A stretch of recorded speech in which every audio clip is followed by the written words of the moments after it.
Warning, we're going to be discussing events for currently running weekly anime. If you want to avoid spoilers for certain shows, there are timestamps in the description. Welcome back to the Timesink Anime Podcast, where the rules are made up and the deadlines don't matter. Yeah, we are totally aware of the fact that this is way behind schedule.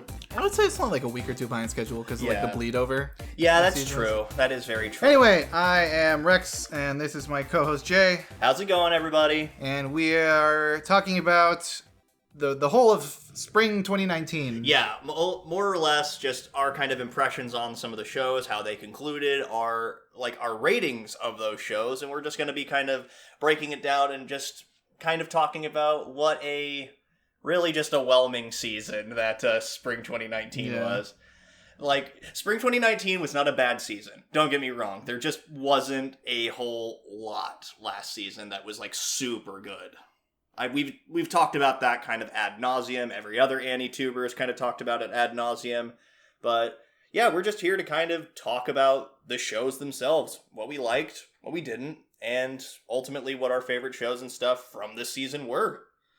So, yeah, I couldn't think of any like big show this season when I was watching it that I was like I had to watch it. Like there's sometimes when I'm watching something like I have to watch it like as soon as it comes out. Yeah, like oh my god, this new episode is out. We need to watch it immediately. I guess Demon Slayer kind of. Yeah, Demon Slayer was kind of like the blockbuster of this season. I mean, also Fruits Basket, which are coincidentally two core series. So we got one thing to get out of the way really quick is JoJo's Bizarre Adventure Golden Wind.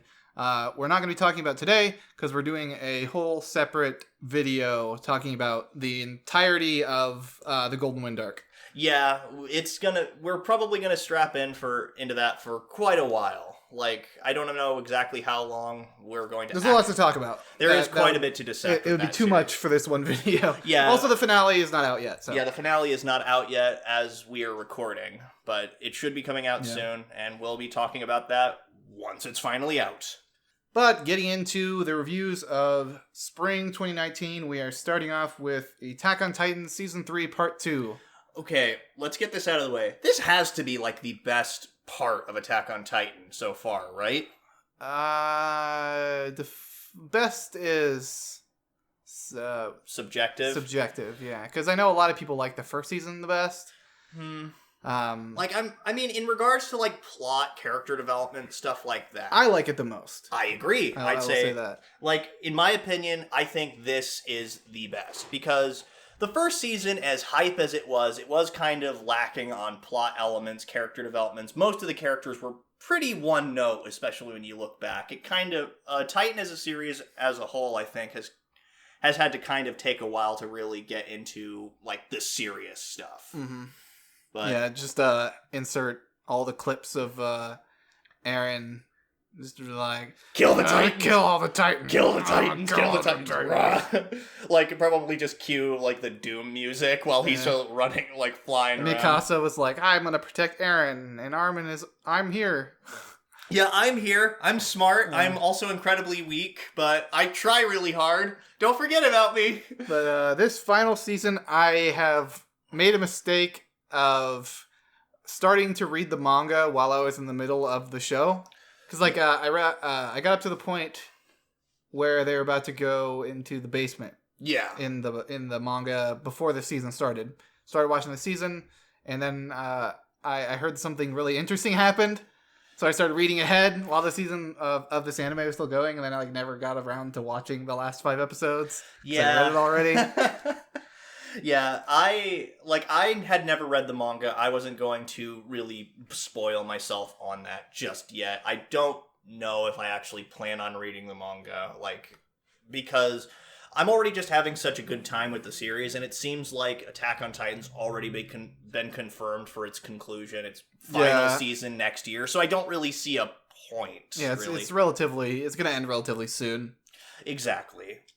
So yeah, I've been having a lot of fun with this season. Like, this part in particular has done wonders for, like I said earlier already, character building, plot progression, stuff like that. A lot of huge realizations. Yeah, the realization that this island that they're on is just a tiny part of the world. Yeah, it is just isolated and alone, and figuring out just the thing about this that we got to get out, that we got to kind of get out of the way. They're basically in a world that isn't too unlike Nazi Germany. We probably have brought this up. The parallels are all there, but it's still something that does need to be addressed to some degree. And some people have taken that to mean, oh, the author is like prejudiced, all stuff like that. And I don't know the author's personal beliefs. From a storytelling standpoint, I would say that this all makes sense because it's all about like just the cycle of war, death, bloodshed, oppression, people rising up against their oppressors and fighting back, and just how it just is a constant cycle that just keeps repeating over and over and over again. It just never seems to end. Because it's revealed that the Eldians were basically this massive empire, and I say massive kind of literally because they were the original Titans, but yeah, the series originally started as like a survival horror, it felt like. Yeah. And now it's like this grand war. Yeah, a war drama. Yeah, exactly. It almost feels like it's changed genres throughout the course of the show. And this, like, I will say, without spoiling anything, this is like the jumping point pretty much. Where it's going to start to get really crazy. Would you say it jumped the shark? No.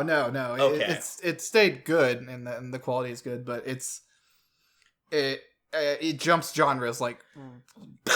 It's going to be a system shock for a lot of people, and yeah, this point in particular, like I'd say that season 2 was kind of a good transitionary period into this genre, into this arc, because it started delving into the more like personal matters and sort of like the themes I think that it's going for the rest of the series. Mm-hmm. And like the first part of this season, so season 3 part 1, it's really obnoxious saying that, but still it kind of delved more into like the people fighting other people. So I'd say that it was kind of a somewhat like when you're experiencing it, it doesn't really feel like too jarring of it, I think. Like I'd say it's like that a slow, gradual progression. Yeah, it feels pretty natural, and it's pretty good storytelling. I don't think it like ridiculously changed genres or anything too quickly, but so I want to talk about my favorite part of this core. Yeah. Core? Yeah, 12 core. episodes?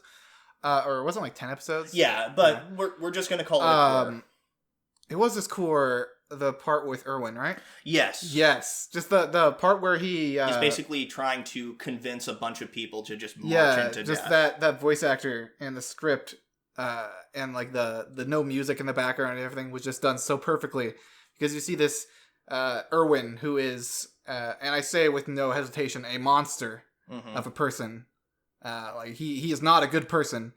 You see him giving this speech to people saying essentially, you have dreams, you have lives, you have families back at home. They're gone. You're going to die. So if you're going to die, you might as well go out there in a blaze of glory. And just that whole speech just left me shaking. Yeah, exactly. And just like the choice between saving Armin and saving Erwin, basically Levi being the one to give his friend permission to die.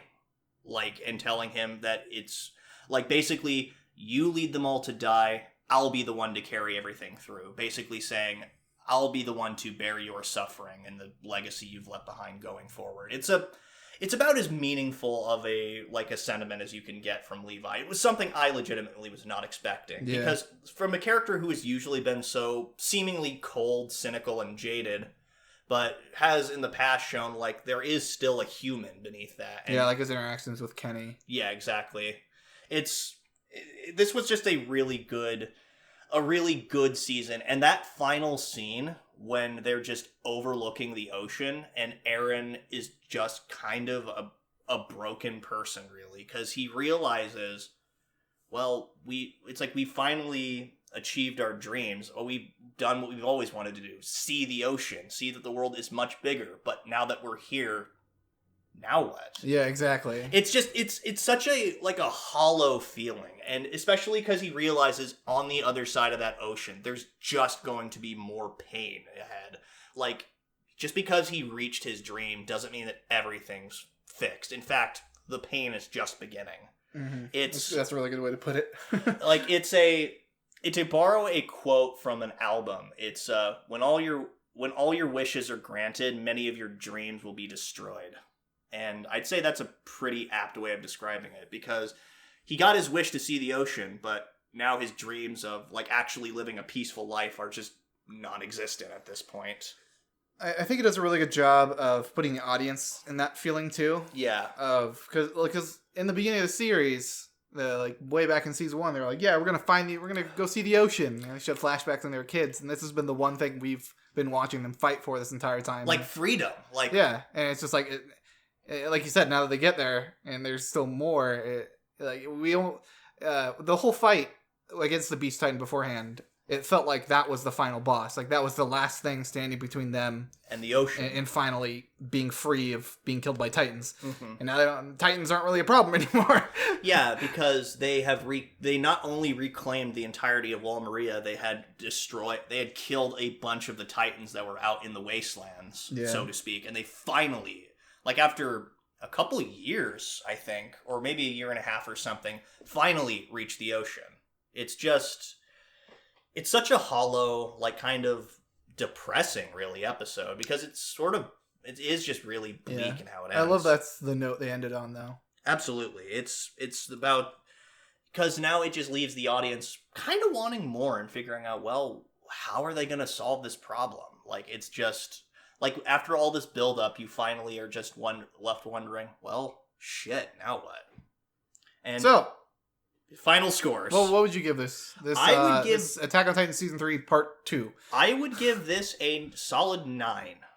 You like it that much? I do. I think it was one of the better entries in this series as a whole. Like, I'd say the animation was pretty damn top-notch, except for some awkward clunkiness from the Colossal Titan, but that aside, there was some really good animation, some incredible storytelling moments, and just a lot of really good thematic stuff. It just kind of, looking back, you realize how much this series has evolved and grown, and it's kind of a nice feeling looking back on it. So I'd say a 9 for me. How about yourself? I feel like I'd give it an 8.5. 8.5, 8.5, yeah. I agree with everything you've said to a slightly lesser extent. Mm-hmm. That's okay. That's totally fine. Tastes are subjective, after all. We get along here, so we're not going to start accusing each other of saying our tastes are shit. And my taste is better. Oh, piss off. Anyway, so on to the next show. Bungo Stray Dogs Season 3. This was a really good follow-up to a really fun show, I'd say. Like, I don't think it was I don't think this series has ever been, like, anything, like, absolutely amazing or groundbreaking. It's just been a really fun, really creative action series. Yeah, I really like this season, but I think I liked it less than the previous one. Or I think the climax wasn't as good as the previous climax. I'd say that's pretty fair, because it's kind of hard to beat that fight between Akutagawa, Atsushi, and Fitzgerald, because that was just such a, for one, beautifully animated sequence, and it was just such a cool setup, and it resolved really cool, nicely. I liked the flashback. I think was my favorite part of this entire season. Mm-hmm. The back with the young Dazai and young Chuya. Oh yeah, seeing how they all fought together and stuff like that, and how they kind of became like the begrudging allies, and sort of how it's setting up to like Atsushi and Akutagawa being the new like Chuya and Dazai. Yeah, because as we learned later in the season, it was originally the boss and the Port Mafia boss and the Armed Detective Agency boss were like the original duo. Yeah, that's right. And that's kind of been like a progressive theme throughout this entire series. And that's actually really cool. I hadn't even considered that. That's a really clever way of kind of like hinting at that theming throughout this entire... There's always been a pair. Yeah, there's always been two. The rule of two. Let's not make in shitty Star Wars references. Sorry for that. But seriously, I really liked this. I think Fyodor was a completely freaking nuts antagonist. Did we ever figure out what his gift was? I don't. Basically, he touches somebody's head and they explode. We don't know the entirety of what it is. Like, I think it has something to do with reworking their brain. Even Dazai doesn't know. Like, yeah, Dazai, but we know he managed to mind control, or at least mind alter the guy who had what was it, blood powers or something book like powers. I don't remember. It was one of their guild members. That's right. He was able to make him attack. Yeah, we don't really entirely know though what his abilities are. Like, they're still largely a mystery, and that's what I think kind of makes him so intimidating, because the only reason that Dazai was able to figure out where he was in the end was because of the help of Fitzgerald. I think that was actually Fitzgerald's money. Yeah, and I think it was kind of hilarious how they resolved that whole thing. Like, they brought in Fitzgerald, and at the time it was just like, oh man, we get to see this cool character in action. And it was cool, but they kind of left him aside for a while, only to bring him back at the last minute to show you, oh yeah, this was what it was all about. So kind of some subtle, or maybe not so subtle, foreshadowing that Fitzgerald is going to play a major part in the climax here, because the eyes of God. He played a major part, but we didn't really see it. No, I know. Mostly. Speaking of Fitzgerald, that I also really like that part was Fitzgerald's return to power. Yeah. How he just bluffed his way into getting billions of dollars in the course of a few hours. I know. Fitzgerald is such a cool character, and I would personally adore seeing more of the series, because, as I said in the beginning, it's just a super fun, super creative action show. So, near the end, I want to talk about the combo move that Atsushi and Akutagawa did. It looked really awesome, but it was really stupid. They're like, oh yes, he has the power to slash through matter with his claws. So I combine it with my thing to create closed space or whatever, and we have these super awesome claws, and it was ridiculous, but at the same time, you're right. It was absolutely fucking ridiculous, but it was super kick ass the way it looked and how it played out. I really liked it. I think. Yeah, I liked it, but it was dumb. It was super and dumb. Also, when the guy jumped in the minecart and just kind of started riding away at a leisurely minecart pace. Previously in that same episode, we saw Atsushi go supersonic light speed to go through the guards without them even noticing he was there. Yeah. Why didn't he just do that? And apparently have the ability to catch bullets in his mouth. Seriously. He could have just caught that minecart incredibly easily. Yeah, because at that point he wasn't even infected with the virus or anything, right? Akutagawa was after. Yeah, exactly. So you're right, it is kind of stupid, but I guess they just kind of wanted to kind of say, oh, we're going to pull a JoJo. They want to show off the cool move. Exactly. That's exactly what it was. But in spite of that, I would, for final score for me, I'd probably give this a solid 8.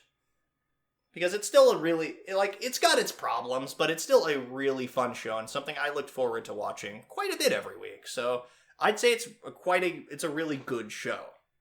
But what about yourself? Yeah, I'd probably give it an 8 as well. That final scene with Atsushi and Dazai kind of cheering on the boat. Oh yeah, it was a really cool setup for the next part. Yeah, they the series does the emotional drama and stuff of the characters too pretty well. Kind of like seeing Atsushi and Dazai just kind of working off each other, and kind of their relationship as master and mentor, and mentee, was a rewarding experience. Pretty much the character interactions and the sort of mind games between Fyodor and all this stuff this season was just a lot of fun to watch. And then also we got introduced to the mastermind behind it all, the one who... Oh yeah, the big boss. Yeah, the one who, aka the cat, who had just been kind of hiding in plain sight this whole freaking time. Yeah, solid 8 from me. Yep, solid 8. So next up, we're talking about Demon Slayer, and capping it off, because it's still going, at the end of the flip-floppy mansion. Yeah, the Suzumi demon, as I like to call him. That entire, for one thing, to think on the amount of time and the amount of time and technical precision it would have taken to just get that choreography down, for one thing, and just choreograph that entire fight. You got the room spinning and shit, and Tanjiro trying to stay on his feet and keep balance and all that going on. Planning that choreography alone would have been really difficult. but having the technical precision to like just pull it off in such an amazing way, just and really they just keep track of it too. Yeah, like he's never like flipped and then the next scene is like flipped a different way. Yeah, it's if you I rewatched it, and the whole path he takes is all one like smooth motion. Yeah, all kept track of really well. Yeah, just so the amount of like technical prowess to not only choreograph that, but to pull it off and pay such attention to detail is nothing short of absolutely amazing. And it just goes to show once again, like how Ufotable, I was about to say Ufotable again, have just really improved in their craft. They've been good. They've always been really good and delivered high quality stuff, but they've just only been getting better and better as a studio, and that fight I think really capitalized on just showing off how well we can do with this. Yeah. The one complaint I have is the complaint I've had pretty much with most of the demons fights so far, is that the kind of flashbacks giving the demons backstory is it's a little too much. I think it's something that works better in the flow of a manga, because like when you're reading manga, you turn the page, and if it was an action scene and then you're going into like a flashback, I feel like it's less jarring because you're turning a page, and it's kind of like you have that. You're right. Transfer. It is difficult to kind of translate that. The Junji Ito collection showed that, like in showing like how horror in particular is very difficult to translate when it's reliant on page turns. So I guess I can see where you're coming from. Never personally bothered me, but I can agree with it to an extent. And also Tanjiro reacts. I don't get why he reacted to this demon by praising him, as in like he knew what the backstory was, or what the flashback was about. I know he's very perceptive, but that one was almost like a mind ready thing. It felt like. I never even stopped to consider that. Yeah, that's actually like, and I kind of get it. Like, Tanjiro is supposed to be kind of like that. He does seem like that everyone's big brother type of situation, because he had a lot of young siblings, and he knows how, and he probably had to help raise them to an extent, so he knows how they act and how to respond to children. Like the first demon, the one with the really thick neck, that he was basically how he just kind of held his hand at the end, and as he kind of passed on. All that stuff, it seems like, yeah, he is incredibly perceptive. Maybe that was a little bit too much, but at the same time, I can kind of excuse it. I'll give it a little breathing room. Yeah, exactly. Seeing Zenitsu actually be competent is another thing, because I think that his training was probably just his master, I assume, was probably very violent or very angry. Yeah. And he would just pass out from fear, and that's how he would learn. Yeah, like it was sort of just basically him drilling it into him. But then, so when he finally has like a kind of a snap, that's when his training all comes back to him. It's and then of course we just got introduced to Inosuke. Inosuke, one of the best characters in this series so far. He's just a lot of fun to watch, and we've said that already in like the most recent episodes. Like, he's just an absolute treat. But yeah, Inosuke is a lot of fun. This has been setting up to be a really good first core of a pretty damn good action series. Yeah, it was probably one of my favorites of the season. It's very shonen. Like, it's very simple, and sometimes where it's like, okay, here's a fight because it's a fight. Here's a special move. Yeah. And it's really cool seeing all the different characters' special moves, because it's a shonen battle series. And not only that, but on top of that, it's just showing off, like, Ufotable's, like, amazing technical prowess when it comes to this. Like, this is definitely their time to shine. Like, they do it absolutely, like, flawlessly, I'd say. So, I think I'd have to give this show 8. I would say also an 8, because it is like a relatively simple shonen battle series. Yeah, if we were going off a metric that was just shonen battles series, I'd probably give it like a 9. Yeah, I would say probably in the same range of 8.5, 9. It's a good series. The emotional, it kind of stumbles a bit on the emotional stuff, so it brings it a little bit down for me. Yeah, I'd say like a lot of like some of the characters, like particularly Zenitsu, like his gimmick, his gag gets a little bit annoying at times. Yeah, oh god, it gets really grating to listen to for an extended period of time. Agreed. So next up, Dororo. I I think this was it didn't like absolutely flawlessly land the ending, but it stuck the landing well, I think, here. Yeah, I like where it ended up. I don't exactly like how it got there. Specifically the scene with Hyakimaru and Tahomaru in the burning house. Yeah. You know, they're fighting together. So they went from, in about a course of 3 minutes, fighting for their lives, trying to kill each other for their ideals that they're very fervently believe in. And then Hyakimaru all of a sudden is just like, no, brother, we are friends. We must be friends now. And that left me with just really big emotional whiplash. Yeah, it did. I think that maybe if we had even spent given this one more episode, made it a 25 episode series, kind of hashed out a little bit more of them coming to that realization. Yeah. And just realizing what exactly, because we as the audience knew what they were putting on the line and how they got there, which is maybe why personally it wasn't as big of an emotional whiplash for me.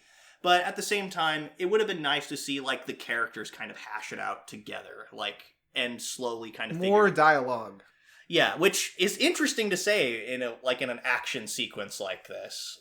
But slowly figuring out why exactly Tahomaru and Hyakimaru at such odds. But I'd say that it was still a fulfilling end for that fight, but at the same time they could have spent a little bit more time on it. Yeah, it didn't ruin it for me. Yeah, I'll exactly. say that because I really loved the ending of showing kind of how time goes on. Yeah. And you see a little bit older Dororo. Oh yeah. Dororo grows up to be a very pretty girl. Yeah, well, she's 16, so. Well, she's still very pretty. Yeah. Shut up. Wee woo, wee woo. God fucking damn it. Moshi FBI this. But yeah, I don't think the FBI exists in Japan, man. But FBI.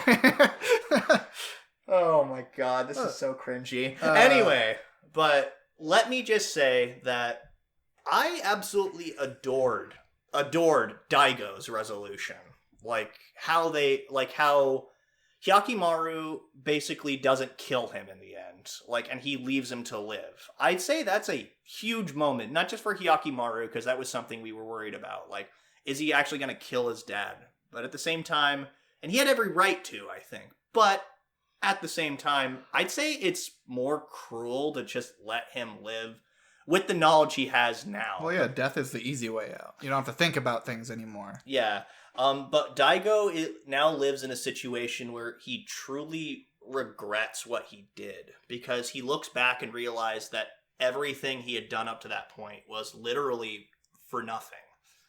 And if he had just let Hyakimaru, live a normal life, then things might have turned out better for him and his people. But he tried to take the easy way out to begin with, and it just didn't work out for him. I think that's a really powerful thing to tell, and it kind of adds a little bit more complexity to Daigo as a person. Yeah, I'd be interested to see where he goes from there, because there doesn't seem like a lot of places for him to go. He doesn't have a domain anymore. Really. Yeah, he's a disgraced lord of a barren wasteland. I could easily see him not really taking all this to heart and just going off and either killing himself or being a bandit or something. I don't know. It seemed like he was legitimately repentant, or when he was facing Hyakimaru at the end there, when he was just kind of looking as Hyakimaru was away. He seemed legitimately remorseful of the things he did, and it seems like maybe he wanted to improve.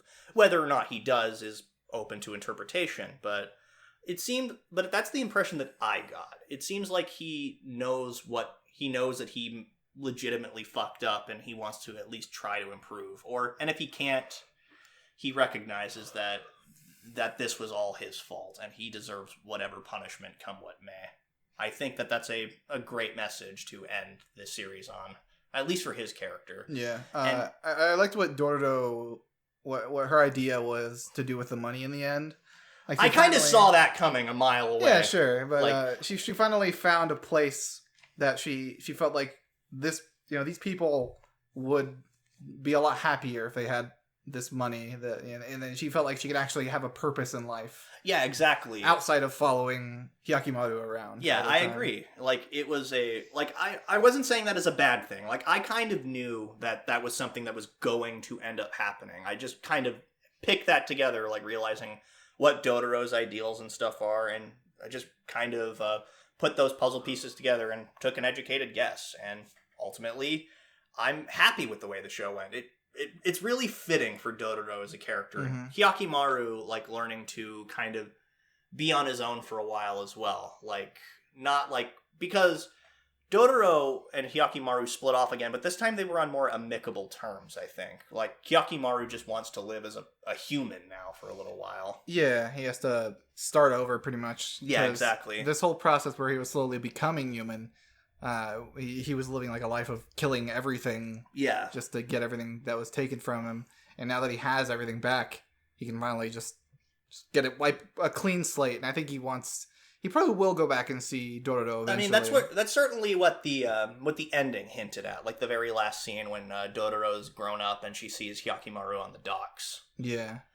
But I think that, yeah, they both need the time to become their own people.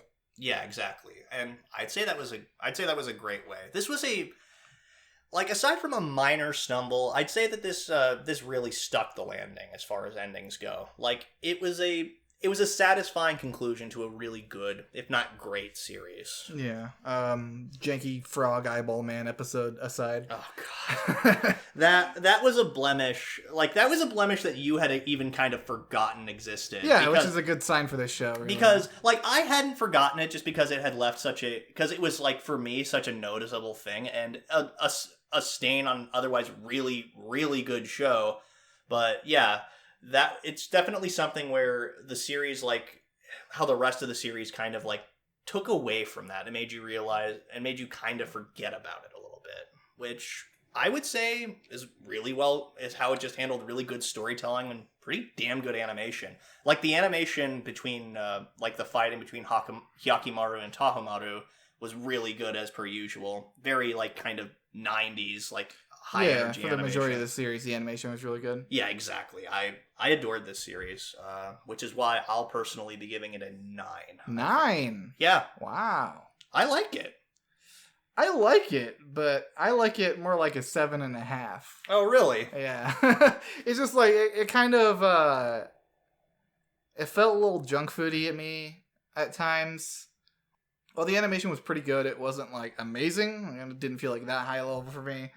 And it felt like some of the emotional parts near the end were rushed a little bit too hard for me. I can agree with that, which is why I won't rate it necessarily higher than that. But I don't know. Like, every week, I always just found something.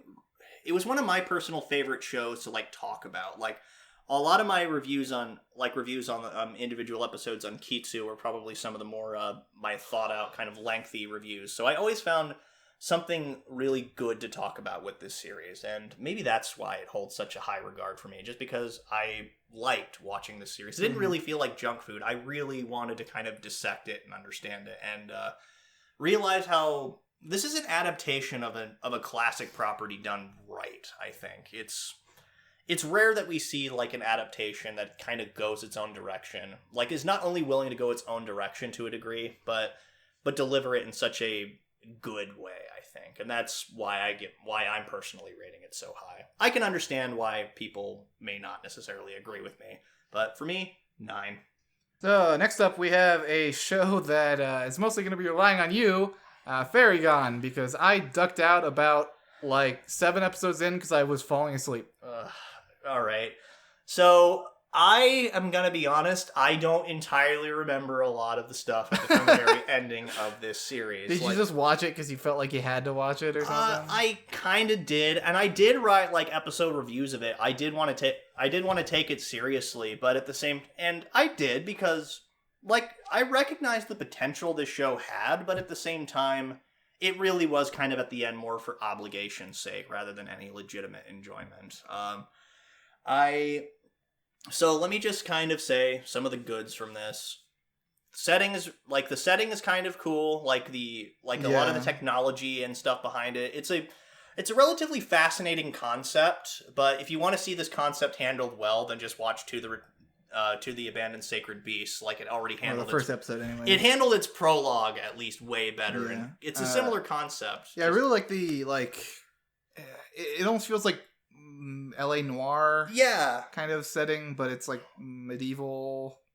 Like probably like not like late 1800s, early 1900s is what it kind of feels like, about World War I era stuff. Yeah, it's like magic tech kind of stuff. Yeah, exactly. And I think that the setting is really cool. The soundtrack is pretty damn good. Love the soundtrack. The fight animation is pretty good at times. It's very on and off. Yeah, I think like there's some points where it just kind of looks like cycled same frames. Yeah, but some of the other stuff looks really cool. Like the scene where Vare shatters the window. Yeah, and she does the fucking hero landing. That looks sick. Yeah, it was so, like there's a lot of good stuff in this show, but it's just kind of overshadowed by the mediocrity of it's overshadowed by my eyelids because I fell asleep. Yeah, no, that's totally fair. That's the biggest takeaway I have from everything I saw is that like 90% of it was incredibly boring. Yeah, and which it just makes me wonder, how the fuck do you manage that? Like it's... Yeah, how do you take a setting like that? Well, I'll tell you how. Lots of talking about stuff I don't care about. Yeah, just a lot of exposition, rather than actual like visual storytelling and slowly getting more acquainted. What they should have done is just like, once again, I've said this before, I'll say it again, they should have taken pages from Psycho-Pass and done more cases. That way you could figure out what the rest of the team members are like, how they work, like what kinds of investigators they are, what their powers are, like, and while they're on the cases, you figure out like the nature of the citizenry, like how they interact with the police and what they think of fair. Just you could build the world and the characters at once, and every episode doesn't have to be a blockbuster moment. Like you can have an episode where it's a beach episode. Even episodes like that are really good opportunities for character development. Exactly. You could they have to stop a man who's going around stealing people's hubcaps. Like, it doesn't have to be an amazing scene to give us really entertaining content and interesting character and world building. Yeah, like, and here's something else that really pissed me off, at least about this first core. Because, full disclosure, I'm not going to be watching the second core of this. I'm just not going to. Unless unless the community dictates that it's actually like a massive improvement, then the maybe. Second coming of Jesus Christ. Like it's going to have to do it's going to have to put in a lot of really hard work to make up for this blunder of the first core, which I don't have faith that it will personally. So towards the last couple episodes, they kill off a character who you have no attachment to, really. Like, really the only thing you know about him is that he likes to drink, and, like, that's about it. Like, they don't really... And then he dies, like, protecting Marlia, which, for whatever reason, just because they're comrades, but they didn't, like, establish any, like, personal connection between those two characters specifically, and also just, like, any connection between the audience and him. Like, in Full Metal Alchemist, remember when Maze Hughes dies? How big of an impact that was? Yeah, I do. And you know why? You know why that is? Because it developed him as a character that you could actually legitimately feel sad for when he's gone. Yeah, and they took a long time doing it, too. Yeah, exactly. They built up the reason for why you should care about this person suddenly dying. Here, they didn't really do that. Like, I can kind of attribute it to, all right, Marlia has to deal with intense survivor's guilt. She's been doing that pretty much her entire life. I get that. I understand that. It's not a bad angle to work. It could have worked had they actually dedicated more time to it. Like, an example I use is, like, maybe this Oz character had, like, a daughter or something that Marlia reminded him of, and she had died when he was off away at war. Or something, something simple like that to kind of develop a little bit of kinship between the two of them. And just, what? No, I'm just thinking that, like, this is the show that we were the least interested in by the end of the season, and it's getting, like, some of the most thoughtful discussion going on for it. I mean, sure, but at the same time... I think it's because we wanted to like it. I truly did. Like the first 3 episodes, I think, were kind of interesting. Yeah. And it's just stuff like that you really need to, like, pace and actually dedicate some time to. Like, if you want to have, like, a meaningful, emotional, visceral reaction from the audience, you need to have make sure your audience is actually invested. Like, and when you want to create a fascinating world, you need to have your audience actually invested. Otherwise, they're not going to give a shit about it and fall asleep halfway through episodes and then drop the show. So I'm not going to give the show a review because I don't like reviewing shows that I haven't finished. Okay. So what score would you give this show? This is actually tough for me because, like, I want to give it a 6. And that's because, but that's really difficult to do. So I will give it a 5.5, mainly just because I say this because, yes, it is, like, I would say that it would just be mediocre, average affair. But because I actually do like the concept and some of the ideas and stuff behind the series, that kind of elevates it a little up for me, which is why I'm not going to give it anything lower than a 5, at least. See, I there's some mediocre shows I feel like I could watch. Yeah.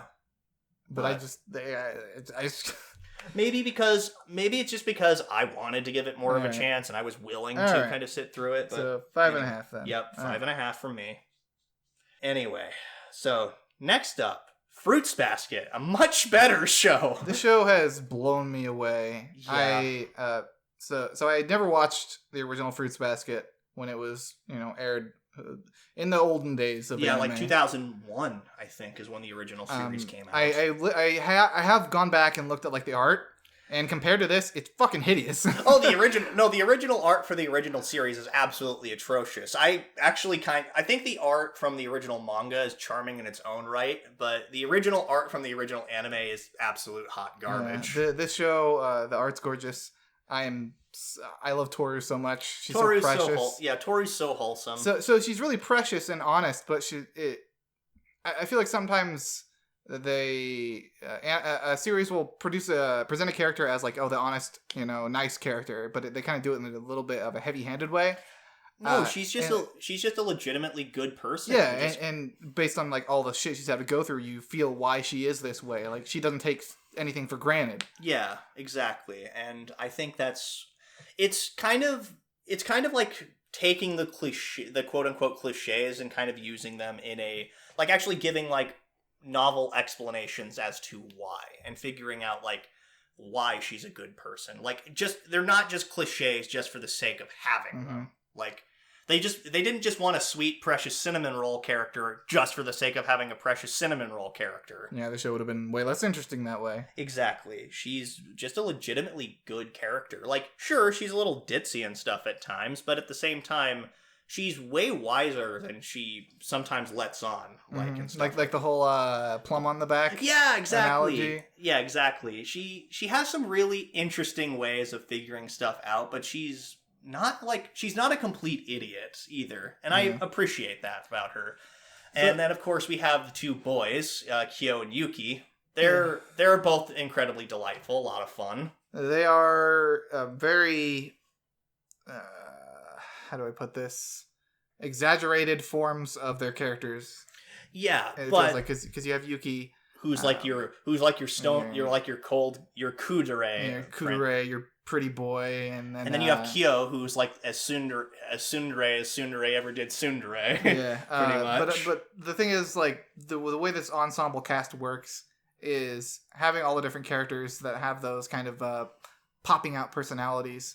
But Toru is this central figure pretty much throughout the entire series that everyone kind of bounces off really nicely. Yeah, and I think it really rounds out the harsh parts of each character. I think that it's that, but also just the fact that it kind of in line with what they did with Toru. They kind of have, like, these cliches, stereotypes, etc. that most people who have watched anime for a long time know what to expect. But then we start to, like, delve a little bit deeper into, like, the characters and kind of... Yeah, it's good reasonings for these stereotypes. Yeah, and you kind of get to... and kind of adding nuance to them. So they're not just cliched stereotypes. They're actually, like, three-dimensional characters. It's all kind of like like the personas they put forth and what people expect of them, and then kind of learning more about them and figuring out those like nuances, and kind of leads them to being more rounded out, which I really like. It's this series has done a great job of making you feel for all these characters.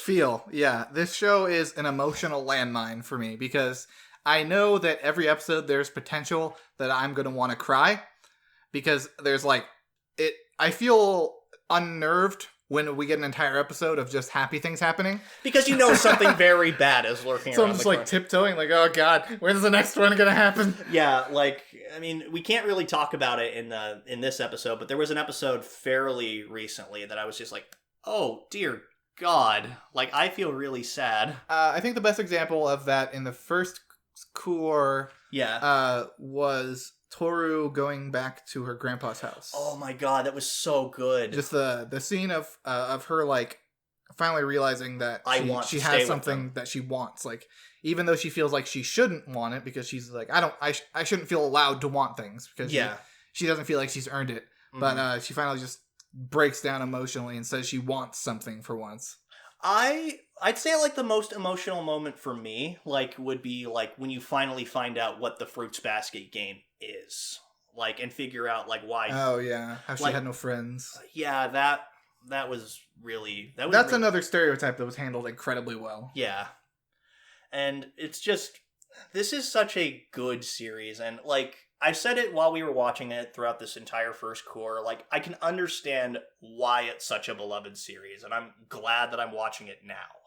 Yeah, I think that the only thing they've done, what I've heard in general opinion, is that people that watch the original series, they're saying this is just a more polished version of the original series. Like there's been nothing, they've taken nothing away from it. They've only like made it shine more than it was before.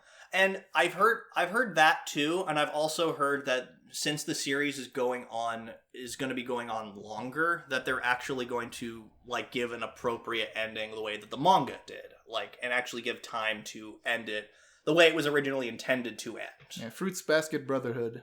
Yeah, exactly. It's getting the Brotherhood treatment. I really love how full of them, I don't know, full of themselves, cocky they are by displaying Fruits Basket first season. Like, there's gonna be more. Like, I mean, and it doesn't surprise me because the show, like, it seems to be doing well. It's doing incredibly well right now. Exactly. Like, it's super popular. So it's no surprise that there's going to be more. Like, it'd actually be more surprising if they canceled it. It's like production halted because X, Y, Z reason. Mm-hmm.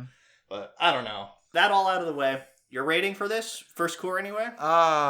9. Really? A 9? This is probably the first time you rated something higher than I did. Because I'm giving it an 8.5. It hits so many emotional notes so well for me, and it hasn't stumbled at all. There's been no point where it's been a low point for me. All the characters they've introduced, I've fallen in love with. Yeah, even Akito, who you're supposed to hate. I hate him. But I hate him, and I love that I hate him. Yeah, like, I will agree with that, because you want to figure out more about why. Because this series has already done a great job of showing you why characters are the way they are. And even Akito is probably, like, a product of their environment. Like, we don't know. We haven't actually been revealed, like, what their gender is, he, she, whatever, so I'll just keep referring I think it's a boy. But point being, Akito is supposed to be a reprehensible human being, but but they're just like everybody else in this series. They're a product of their environment. Yeah, and just given how crappy the Soma clan has handled itself and presented itself in the past and all their dark secrets, I wouldn't be surprised if Akito is just as much a product of that as anyone else. Yeah, I wouldn't be surprised. No spoilers if you know what's happening. If Toru ends up being the one to save Akito in the end. Yeah, I agree.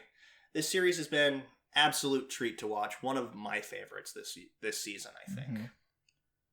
So next up is the Helpful Fox Senko-san. AKA not Miss Kobayashi's Dragon Maid. Oh my god, this show is so goddamn comfy. The music they use, the settings, the coloring, the colors they use, but mostly the voice actors. Oh, yeah. I bet you anything that when they were auditioning people to do the voice roles for the characters. They're like, okay, we need to find characters who have the most soothing, comfiest voices you can imagine. Yeah, because even Kurota, you said this like off recording that you love how like kind of soothing Kurota's voice. Yeah, he's my is. favorite voice role in the show, like over Senko, just because like he has such a relatable like kind of. He does such a good job of portraying just like, I just got home from work and I'm so tired. Yeah, exactly. And just the voice actor captures that energy so well. And when he's like finally allowing himself to relax, it's just like, now I feel relaxed. It's infectious. Yeah. The show, I will say this, it is an incredibly infectious show, like in how comfy it is. I legitimately liked it. Like, it was what I know means my favorite show this season, but it was an enjoyable show, something that I would just kind of be like, well, I could use some relaxation. It was very standard affair in terms of plot near the end. Well, there wasn't much plot in the beginning, but near the end where they bring in the Soda. Oto Fox. Yeah, Oto. And she like, it's like, oh, you can't be with him anymore, but I want to be with him, and then they're okay. Love wins overall. But like that wasn't what I was there for. What I was there for is just them, Senko, like, being nice to him and pampering him, and that little subtle backstory I liked with his ancestor. Yeah, exactly, and how she's been kind of a part of his life ever since he was young. I like that too. The way they spaced that apart throughout the series, I think, was done really well, because it was never shoved in your face. Exactly. And like I said, it's sort of like this series does a really good job of portraying I personally don't want this to be like a romance series. I kind of hope it doesn't turn into one, but I think it's over. Well, is there more manga? Yeah. But at the same time, I do think that just seeing how close they are as people, and kind of realizing, okay, maybe we can just learn how to be better. It's not them so much getting together, just what they can do for each other. Sort of like the ending of After the Rain, for instance. It isn't about them getting together in the end. It's what they did. It's how their experiences with each other changed each other for the better in the end. Mm-hmm. That's kind of what I'm hoping for more. I don't think we see enough of that. Like, there's always that. That wasn't really a theme in the show, I don't think. Yeah. It was just mostly about Senko kind of wanting to repay a debt. Or at least I think that's how it started off in the beginning. Yeah. I don't think there's really a lot of romantic interaction there, but I think Senko's kind of, loving him more of a family member. And that's exactly a close friend. That's what I personally see it as, and that's what I like it as too. Yeah, they did a really good job throughout the series of. There's so many moments where they're like any other anime would have had sexual tension, but they just play it off as just like relaxing, nice time. Yeah, even when it did get into somewhat kind of ecchi territory, they never really played it off as that. The massage scene, I think, was the most they dipped into that. But at the same time, it kind of was handled, like we said before, pretty innocuously, pretty innocently, like pretty wholesome. And I think that's rare. The part where like Kuroto was like moaning, and he's like, "Oh, you're moaning," or like the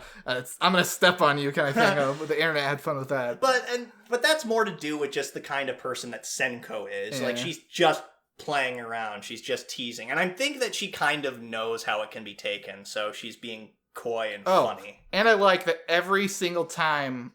I think it was twice. Once with Shiro and once with older fox lady. They like tried to seduce him, and he just went from like, yes, I want it. I need it. I need to fluff your tail.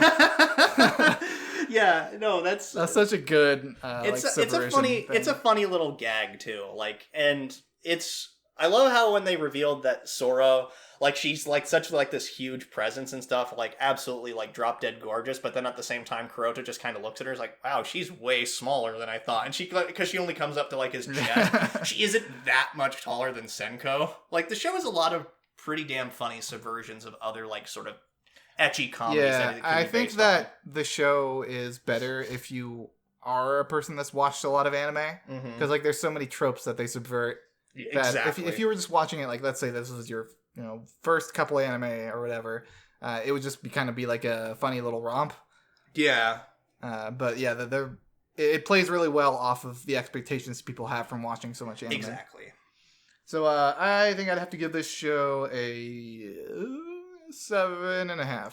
I would actually give it about the same because it's nothing groundbreaking. It's nothing absolutely amazing. Characters are nothing new, but the series knows what it is and does it well. Like, really well. Like, it's just a really comfy, relaxing show. I will miss it dearly every week because I looked forward just sitting down, getting comfy, and watching it every week. Plus, that intro is super catchy and super fucking adorable. Next up on our list, Hitoribocchi, or Hitoribocchi's Lifestyle, if you prefer. This was you said at the beginning, like, you were kind of expecting it to be kind of a slightly different show. Like, this was something that could kind of be enjoyed more by anyone. Yeah, so the first couple episodes, like the first 3 episodes, her progression of, I think it was 3 or 4, becoming friends with Nako and Aru. Yeah. It was, I think, a little more smart of a show. Like, the character interactions were a little more deep. We had Bocchi kind of leaning more on her social anxiety in a more serious way. Whereas her social anxiety for the rest of the series is pretty much played up just for comedic reasons. Yeah. So I would say about episode 4, the show switched from being kind of like a really nice / kind of depressing, a little bit depressing trip through Bocchi's kind of social anxiety and slowly making friends. And after that point, it was just like, friend of the week, friend of the week, friend of the week. Or her kind of like deepening connections with friends she already had, really. And I liked it the entire series. Like, I did too. But let's not confuse people. I liked this show. I liked this show quite a bit, actually. It changed from broadly likable show to show a little bit more moe bloody. Yeah, like cute girls doing cute things. Exactly. And this, like we've said about another show that we watched recently and kind of talked about, this show kind of handled it a little bit better than I'd say your average affair. Like, because, and I'd say that's in big part because the characters are relatable and fun and cute, and Bocchi Bocchi is a relatable person for anybody who's ever dealt with social anxiety. And it's played up, sure, but I think that anybody just wants to have friends and get connections and stuff like that. She tries her best. And I think that's really... And I think this show certainly capitalized on that. Of course, Nako's best girl, because Nako's the best girl. I love how there's always that one asshole friend in every group who likes to tease and torment their other friends. And I love the way that everybody gets back at her, though. Yeah, exactly. Like poking her in the side in the middle of class, and she just goes, ah! Yeah. Yeah. So, and then they did a good job of introducing new characters, I think, as well. Like the ending with the really rich girl, and her just, I mean, and it seems to me that the really cool thing about this series is how it approaches because all the characters that we've seen so far are lonely in some way, shape, or form, and they're all lonely, but for different reasons. Like Bocchi, because she wasn't extremely socially awkward. Nako, because everybody was afraid of her because look at her, she looks like a delinquent. Aru, because she has to keep up this image of being such a perfect prestige. So no one gets to see who she really is. Then Satoka, because she's kind of like the awkward foreigner that nobody really understands. Well, or they're kind of intimidated. Yeah, by. that was what it was. Like they shot she was too pretty to be her friend or whatever. Exactly, and then Kurai, because she also just kind of wants to... she's lonely, I think, in a different way. She just wants to be stronger, by herself. And which I think is a noble thing in and of itself. But then this last girl, because she's ridiculously rich. All the characters are all representations of why people might be lonely or not have friends or anything like that. And because usually people are afraid of them or they're afraid of showing the real them. And I think that's handled in a pretty clever, easily digestible way for a lot of people. I liked it. It was a really nice watch. Exactly. Throughout the latter end of the season, it never really asked too much of you. Just kind of pop in for a little while, watch some goofy antics happen, maybe a feel or two every once in a while when when Satoka finally came. I think the one I think of is when Satoka got home and everybody said welcome back, and she almost started crying because she realized like what good friend she actually had now.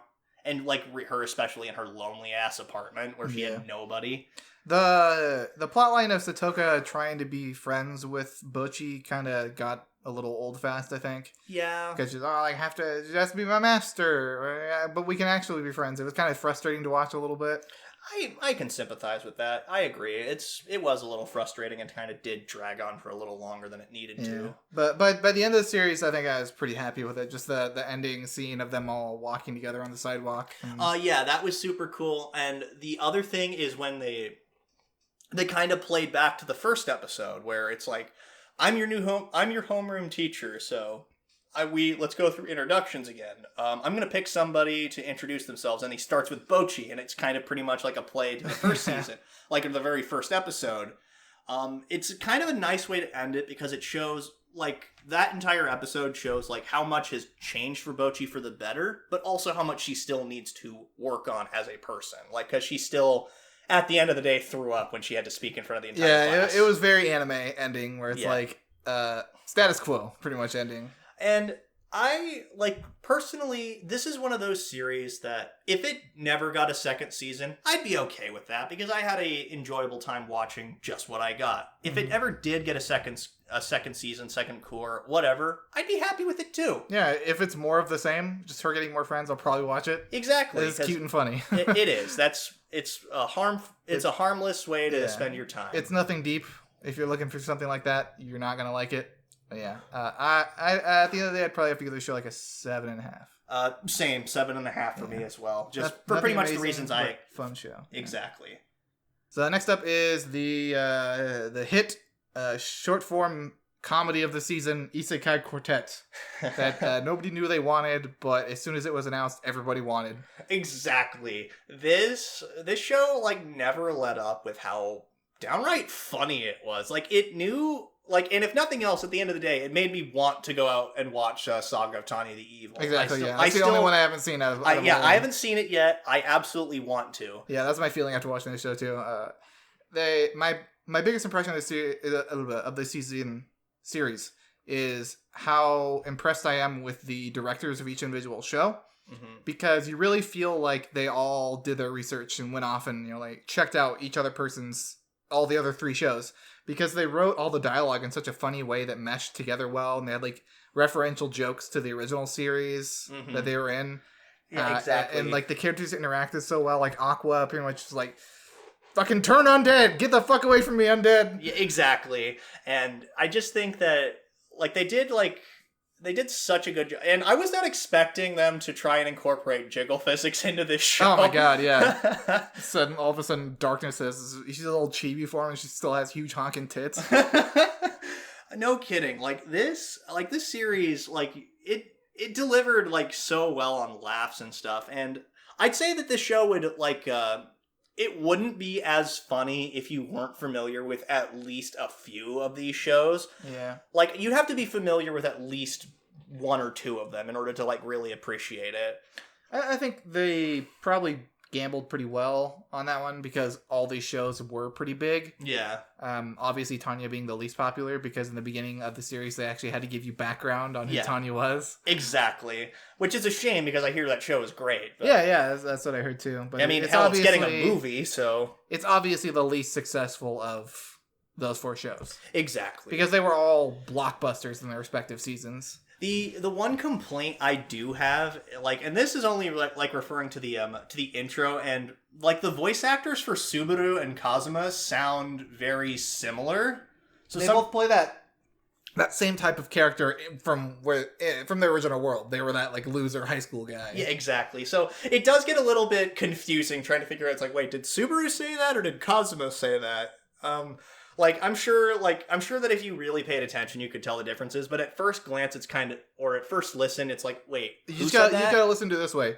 Subaru is the one that's always gung-ho about everything. Kazuma is the one who sounds like he hates himself. That's a good way to say it. It was like in the fucking opening when they're all introducing themselves, they're all like, "Oh yeah, I'm this and this, I'm this." And yeah, I'm Kazuma's like, Subaru. I cannot read and I have no money. And that's like his catchphrase. Kazuma is like, "Oh, is this a part where we're supposed to say So it's something?" like, "Oh, cool? I'm Kazuma," which I think was a great way of introducing that because it's like they just knew it's like that was a popular joke, probably the funniest joke in that series. I love how they took this goofy comedy series and gave it like a climactic battle ending. It was still hype. I was not expecting that, like, at all. Like, they did a really damn good job with that. And then, like, everybody, like all the different characters, like bringing in Pandora's actor and just getting to hear Okabe Rintaro, like, being as over the top as he possibly can. Just shit like that. It was great. And then, of course, like we've already said this, and it's already been leaked, Season 2 coming out. Yeah, with a transfer student. Or group of transfer students, yeah. Yeah, I'm assuming it's going to be Isekai Slime. Yeah, probably. Because it's the same book publisher. Yeah, that would. I think they're all the same book publisher. That's how they are able to make this series a thing. Yeah, that would certainly make a lot of sense, and that would kind of make me probably feel a little bit more obligated to watch Isekai Slime because that's on my it's still on my list because it gets better apparently. Like I did not hate the show. Just want to throw that out there. Did not hate it. It was just for me. I didn't really get on the hype train the way that other people did. We stopped watching it after the. Right before. Arc. Yeah, and right before, apparently, this is when the really feelsy shit happens. This is where all the characters that you saw in the opening get introduced. Yeah, exactly. But anyway, that aside, I really enjoyed this show. For a short-form show, it was absolutely fantastic to watch. I give it a 10 is what I want to say, but I'm not going to give it a 10. Cause yeah. I'm going to give it an 8. Yeah, I'd give it an 8 as well. Next up, this is going to be very brief, Joshi Kausei. This show was just a harmless 3 minutes of your week, every week. Didn't really demand a whole lot from you. It was like watching a comic strip. Exactly. And it was fun. It was pleasant. It was cute. Seeing all the different little visual gags and stuff with just that was all really funny. I was not expecting this show to actually have a feelsy episode in it, and actually, which one?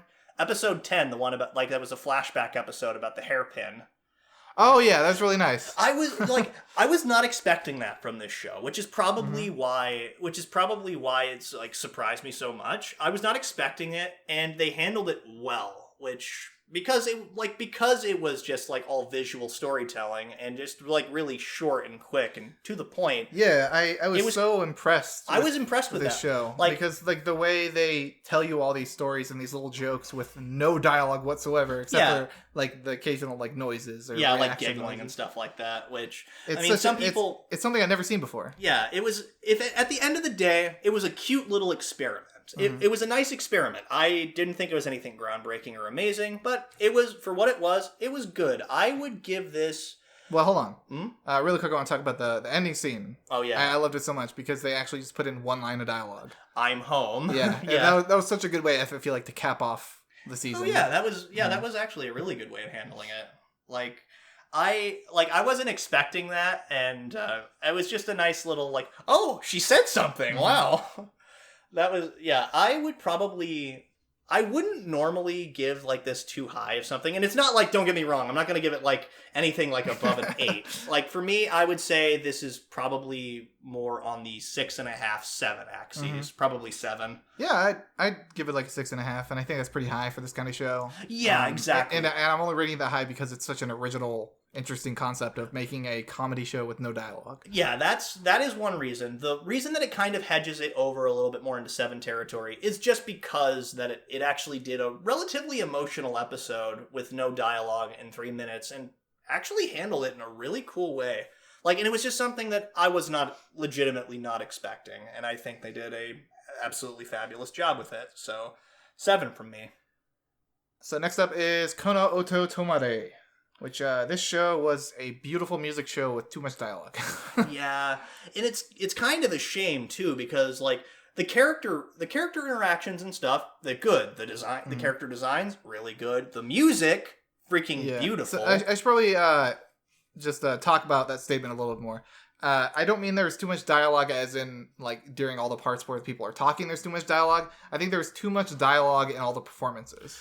Yeah, it kind of devolved into the anime like battle stuff like you see in like Gundam and stuff like that. Where they do something and they're like, oh, he did something. Yeah, they're narrating over the fights or whatever. But here they were narrating over the music, which I can sympathize with to a degree, because like I think for some of this stuff I'd say it's kind of necessary, because like I'm sure for a lot of people we've never heard like really what legitimately good koto music sounds like, because like for people who are not informed on the subject, it's a good way to kind of prime people, I think. But and also kind of like as the series is sort of learning to progress and stuff, and as the characters become more comfortable with each other and the music that they're learning to play, I think that'll sort of peter off. I'm certainly hoping it does, but for starting us off and kind of getting us acquainted with like the internal like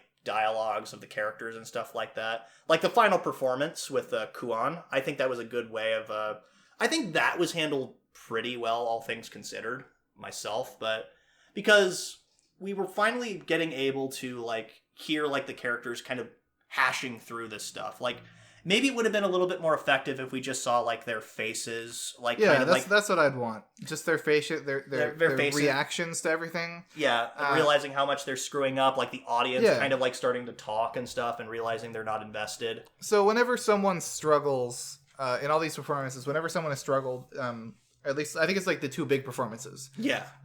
And the first one was Hozuki kind of starting to play louder. Yeah. In the first performance to get everybody back on track. Mm-hmm. If they had no dialogue there and just had her maybe just entire silence, and you just hear one really loud pluck of the string or something, and then you see everyone kind of notice it. Yeah. And then they just kind of go on and start playing stronger and stronger. That would have been a lot more emotionally like heavy for me. Yeah, okay, I agree. But with them just saying like, "Oh, I can tell what she's doing." Yeah, it kind of takes me out of it a little bit. It does have a problem of kind of over explaining, I guess. Like, it's not like what's a series that I think kind of does this pretty well is like March Comes in Like a Lion. That's exactly what I was thinking. Like because a lot of people aren't really familiar with shogi as like a game or anything like that, or as a professional sport. Like they don't know all the complex strategies and stuff, or really what it means. But I'd say that March Comes in Like a Lion has the advantage of it being a Shaft production. So it's able to like really get artistic and weird with its artistic expression. It's a different. I think it's a little bit different because you don't. The main point of Kono Oto Tomare is the music, the sound, what you're hearing. Yeah, exactly. So when you overlay it with dialogue, it's taking away from the emotional takeaway that it have just from hearing the music in itself. Like even if they had like shown like some of like the scenes of like what the music reminds them of, like of Kudo thinking of his grandpa and stuff like that. Yeah, I'd be completely fine with that if they just did visual reminders. Even like just I don't need to see them playing the kotos the whole time. I understand that'd be kind of difficult to animate, and also there'd be less room for actual character development. Yeah, exactly. They could just have visual flashbacks or characters hanging out with each other. Like they could have had like training montages while they're playing or something. I don't want to bitch about that small complaint I have about the whole time, because it was a small complaint. Yeah, it didn't really detract from a pretty damn good show. Mm-hmm. Like I'm sure like a show that a lot of people weren't really expecting a whole lot out of, and maybe didn't even go out of their way really to watch because of the Funimation paywall. Yeah, it's Funimation splitting off. Everybody knows what happened there. Whatever. But that aside, like this show was really, really good. Yeah, like, it is the king of this season for facial reactions. Oh, or like emotional reactions, because it looks like they kind of just colorized panels from the manga. Yeah, and just touched them up really pretty. And like, it looked almost like watercolor painting at times. Yeah, like I want to call back to the scene where Kudo is sitting outside and the window sitting playing with the fake yeah, Koto, and she's sitting back, and they're sitting back to back. Yeah, that was so pretty. It was one of the best shots of that freaking episode. Definitely one of the ones that stands out the most this season for this show. I absolutely adored this show. I think it was really cool how they built up Kota as a character. Like that was a big complaint that that we had, or a complaint that we had early on. We were just worried that they were just going to be Kudo's friends. Yeah, and I think that Kota kind of got a little bit more spotlight. The other two are still kind of his friends, but there's more. Like, there's more of the show. Yeah, so. there is going to be a second core. It's already been announced. They're already working on it, so I'm not worried about that. If it continues going down the path that it looks, then I think this is going to be a pretty damn good show. Like seeing like Kurata like slowly like evolve as a character and become he had such a good character arc. I adored his character arc because in the beginning he did we talked this before, but he did seem more like a background character. And I think that was entirely intentional. That Kudo seemed like the main character, and he as the show's gone on, there's been more a balance of Kudo and Kota both coming together as like Kudo and like Kurata. a duo. Yeah, Kudo and Kurata. Yeah. Yeah. Because Kota is the blonde guy. But I liked how Kota at the end was the one to bring them back during that performance when everything seemed to be falling apart, because it just kind of showed that how the rest of them aren't all relying on Hozuki now, and that and that some of them are actually starting to evolve as players, and his hard work is legitimately paying off. Yeah, I loved Kota's arc in the training camp when he runs away, and you think it's going to be that like stereotypical scene where I don't want to play anymore. We have to get you back, and it turns out no, he's legitimately. Yeah. It was a good subversion, because like in any other series, you'd expect it's like, oh, he's going to be running away. They're going to have some like long-winded thing of like why he's important and why he should stay. It's so like not a big thing to him. He's like, oh, I was just going off to practice. Like it wasn't like a huge deal to anyone. Or it was a huge deal to everyone but him. Exactly. And that was a really clever subversion to a well-established Felt like trope. a real character. Yeah, exactly. Like, because we've seen that moment where, oh, the person runs away because they feel like, oh no, I'm holding everyone back. I can't stick around like this anymore. I have to Which leave. they did a good job setting it up as that. Exactly. And like, it's once again, a lot of these tropes are best when you just kind of realize like, oh, that's actually kind of stupid, like how they normally handle it. Let's see how they can subvert that. It was really good. I thoroughly enjoyed how they subverted that with his character. But that performance at the end, it was also really good. Just the song. Like, I was not really interested in Koto before, but now I actually kind of am. Yeah. And the way that Hozuki described it as singing, I thought was really interesting. Mm-hmm. Because when you're singing, you put more emphasis on certain words, you project more on certain parts of the song. And it's really interesting to think of an instrument as singing, because when you pluck it harder, and you're different volumes on different notes, it makes it sound so much more dynamic. Oh yeah, absolutely. Like, I'm not like a big music guy myself. I was in band for several years, and like stuff like that makes sense. Like, and I remember reading a little bit of Evangelion where it talks about like the cello like being like something that's closest to like an instrument that's closest to a human voice, actually. So that's actually, I like seeing that in practice here, like her describing it as singing. I'm like, oh, that's pretty cool. Like, it's like, the minor complaints about this series aside, it's a really damn good show. I really liked the finale, how it just ended on nothing. Like, how just it was just faded out them after they stopped. Yeah, it was just them looking at the audience, and it's about the way I would have expected, because it's they did the same thing with Ryu Seigun and that performance, like how that episode cut off. It's one of my favorite ways to end series. I love those just open-ended endings like that. Now, that being said, had I not known that there was going to be more of the series, it would have pissed me right the hell off, kind of. Like, it's about the journey.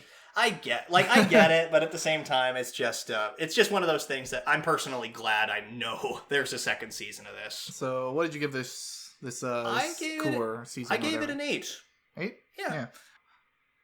Yeah, I'd probably give it an 8 too.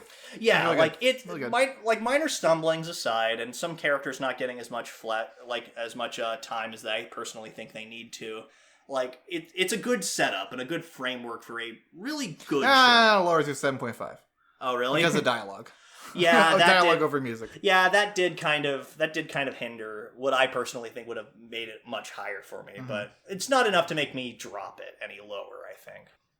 So, next up is One Punch Man. This was another series that you dropped. I usually don't do that. Like, I like when a show. I don't know. When a show's bad, I'll usually just keep watching it. But with One Punch Man and Fairy Gone, I just kind of got bored with it. So before you get on to explaining your feelings of One Punch Man, the biggest complaint I had was that it wasn't even the art. The art wasn't the biggest complaint I had. I thought there was actually a lot of cool moments where the art was pretty cool. It was the wittiness of the dialogue. Like, Saitama never had that like snappy comedy that he had in the first season. The characters just didn't I think it was the writing, because the voice actors were still mostly the same. Yeah. The characters didn't like jump out at me like they did in the first season. I will say that Metal Bat, I think, was probably like one of the most interesting ones to me, but that was like half an episode and all that. I think I watched up to like episode 7, and then I ended up dropping it. Yeah, I will give you that, because I personally think that that plot wise, I'd say that this is it's a little bit tighter than the first season, because like the first season, let's be real, was mainly just setting up Saitama and who he is as a person. This one feels like a little bit more of like, it's like the world is getting a little bit more epic. You're like, because we get the introduction of our first like actual like villain in Garo.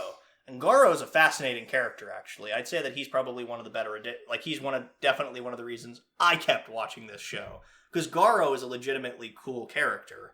Like, what I think about Garo is he's very, like, you find out that his motivations are kind of similar to Saitama's in a degree. They're similar, but different. I guess the best way of describing them is they're kind of like a twisted representation of what Saitama wants to be. Saitama wants to be like a symbol of justice or symbol of peace, kind of a la All Might, basically, for people to rely on and stuff. That was his big dream. Like, that's what he wanted. He wanted and Garo was kind of like that for a little while. He wanted to be, the reason why he likes monsters so much is because they're like the underdogs. They're the people that nobody really pays attention to. They're the outcasts, the losers, the ones that everybody kind of sets aside. The ones that nobody really understands. It's kind of like an underdog story for him. Yeah, exactly. And he finds sympathy in that. And it's not just the fact of the monsters. It also translates to his view on people, because people who are popular have, like in his experience, have always tended to be assholes and always take and people would always take the side of the popular characters, no matter how actually reprehensible they were, no matter how much good or good intention the underdogs were, like, because he pointed out, like, there are other monsters who had just wanted to, like, stop pollution in the ocean, stuff like that, actually had good intentions behind their actions and why they did what they did. Nobody ever noticed that, nobody ever cared, and people would just automatically side with people who wanted to be heroes just because they were the heroes, and that kind of frustrated him as a person, and it's sort of what kind of shaped his well-intentioned but ultimately twisted worldview. He is very much like Stain in that regard, which I personally think is really cool, because Stain's a great character. So what do you feel about the action scenes near the end, or all of them really? I'd say that some of the action scenes, they were still a little janky, but they were not complete hot garbage like as some of the earlier ones were. And I'd say that it certainly made it more underwhelming to watch, though. Like, and it's kind of the shame, because while the author of the manga is not known for having like amazingly detailed artwork or ever, you can still feel like that impact, that energy, that passion in his work. And moreover, this kind of felt sort of like lifeless, kind of going through the motions sort of deal, which ultimately I think is what this season was. Tight plotting aside, this was kind of more of a lifeless imitation rather than something people were really passionate about. And it's a shame, too, because there's a lot of really good stuff in here. Yeah, I will say that the best thing that One Punch Man Season 2 has done for me is, made me want to go read the manga. Exactly. Because based off of what you described and what I've heard, it sounds like a really interesting story. A really interesting arc. Yeah, because like I said, Goro is probably one of the best things to happen this season. Like, he's an incredibly fascinating, like, relatively deep character. Like, all the characters have, like, their really strange, like, we talked a little bit about this when we were talking about Fruits Basket. Like, they seem like stereotypical cliche, but you kind of start to, like, realize and peel away and look at the nuances of these characters and realize why they are the way they are. And it's a clever subversion on old tropes. It's just a shame there wasn't nearly as much passion. Like, even if the animation wasn't, like, because let's be real, the animation will have never been as good as the Madhouse productions. It just wouldn't have. Like, because there was just so much passion put into that. I'd say that even if this was, like, not as high quality animation, if, like, the passion was there, I would definitely be more willing to forgive it and be a lot more invested in this season of One Punch Man. Because content-wise, and it's all there, but it was just kind of lacking that panache, that passion, that oomph, really. Like, there's just... That punch? Yeah, exactly. It's kind of a shame. Like, it wasn't like a complete show ender. I was still willing to watch it at the end. And at the end of the day, I still give it a high 7.5. Because, all right. Because at the end of the day, I can't really hate the content. But it just feels like a really... It's like someone was telling you a good story, but in a bad way. Exactly. That's the best way that you can describe it, really. And if nothing else, it made me realize, maybe I want to read the manga. Like, and this is coming from someone who doesn't really read manga anymore, so that's what I have to say about it. All right. Next up, we're talking about the Rising of the Shield Hero. Turned out to be a very whelming series. Let's get this out of the way. Did not hate this series, by any stretch of the imagination. I didn't think it was a bad series. I didn't think it was absolutely an amazing series. It was an enjoyable series. It's a good example of isekai junk food. Yeah. Something that you just keep eating, and you're like, this is all right. And you keep eating it anyways. Well, I mean, I think that this had some really good moments, and it did definitely have some kind of, interesting subversions on some of the old isekai, Isekai quartets, isekai cliches. The beginning of the series, it was really interesting when they brought in Naofumi to be the isekai protagonist, and then they fucking, you're a rapist, get out! Yeah, and seeing how he kind of learns to overcome this in a relatively novel and fascinating way, that all was really cool. Like, how do you build yourself from the ground up when nobody's really given you a chance? Like, and how does it kind of change you as a person? Like, and we kind of see that he's still kind of an asshole at the end, but at heart, he's not a bad person. Yeah, the places where the show did stumble is a lot of the emotional scenes, like back to when Naofumi first used the Rage Shield. It was very, the scene it played was him like, oh, yes, use your anger.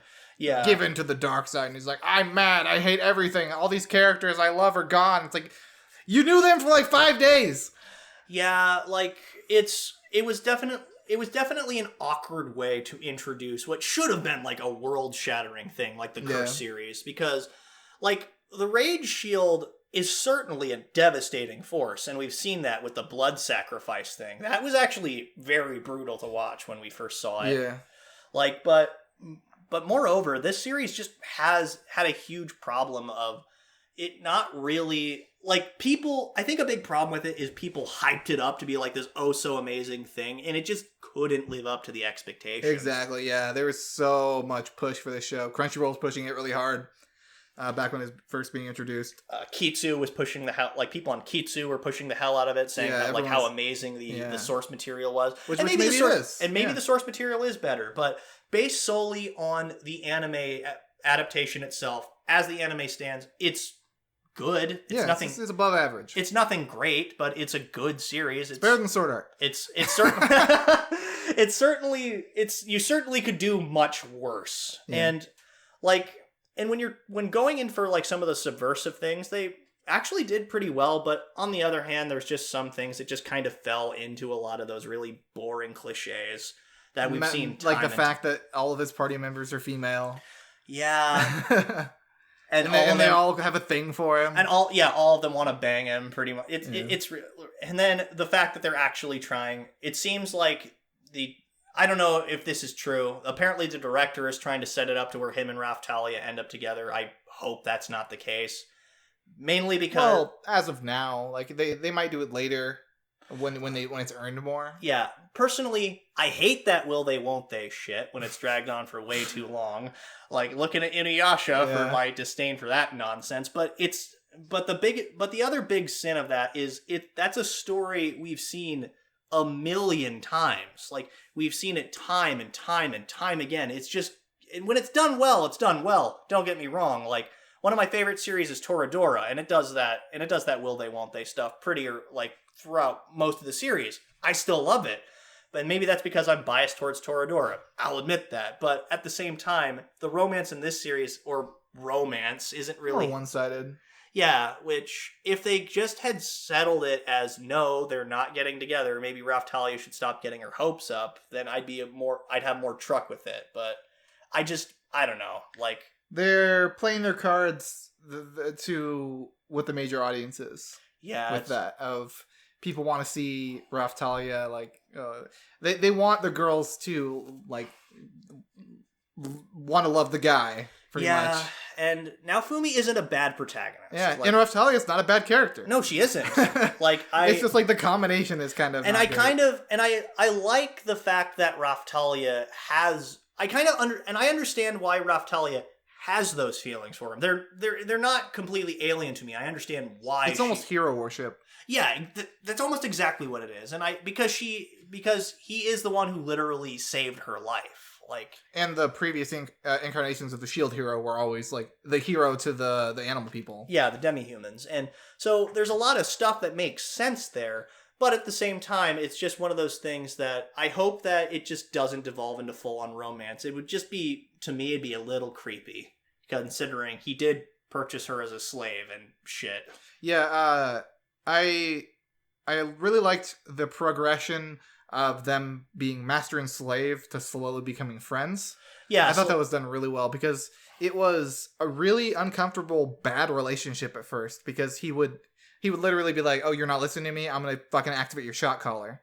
Yeah, exactly. I don't like how Raftalia got the slave crest back. That was super like, no, don't do that. Yeah, that's not overly attached girlfriend. It's like that's not unstable or anything. Yeah, she could have just got a tattoo that wasn't a slave tattoo. Like, it could have just been like it looked the exact same, but didn't actually have the enchantment on it. Yeah, that way they still could have had like the emotional attachment and the reminder of it, but not the physical shock collar. It's sort of like how some people.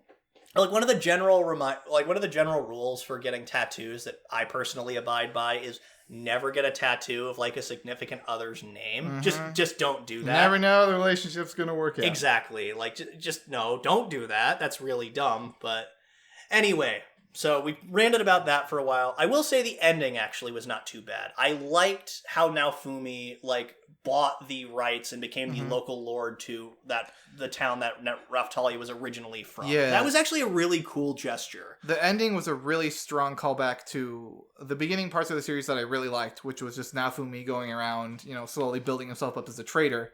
And then all that cultivating finally in the end, all the people he's helped and all the hands he's, traded with finally worked out to him actually being able to just purchase a village. Hell, even the slave trader from the very beginning showed up in the village. I guess not purchase a village, but it was given the village. Yeah, he got the rights to the land, which was really cool. And he was the local lord of that province. And I'd say that a lot of that stuff I liked how well that was handled. And how he is basically setting it up to the world basically leaving without him. And then, of course, you have...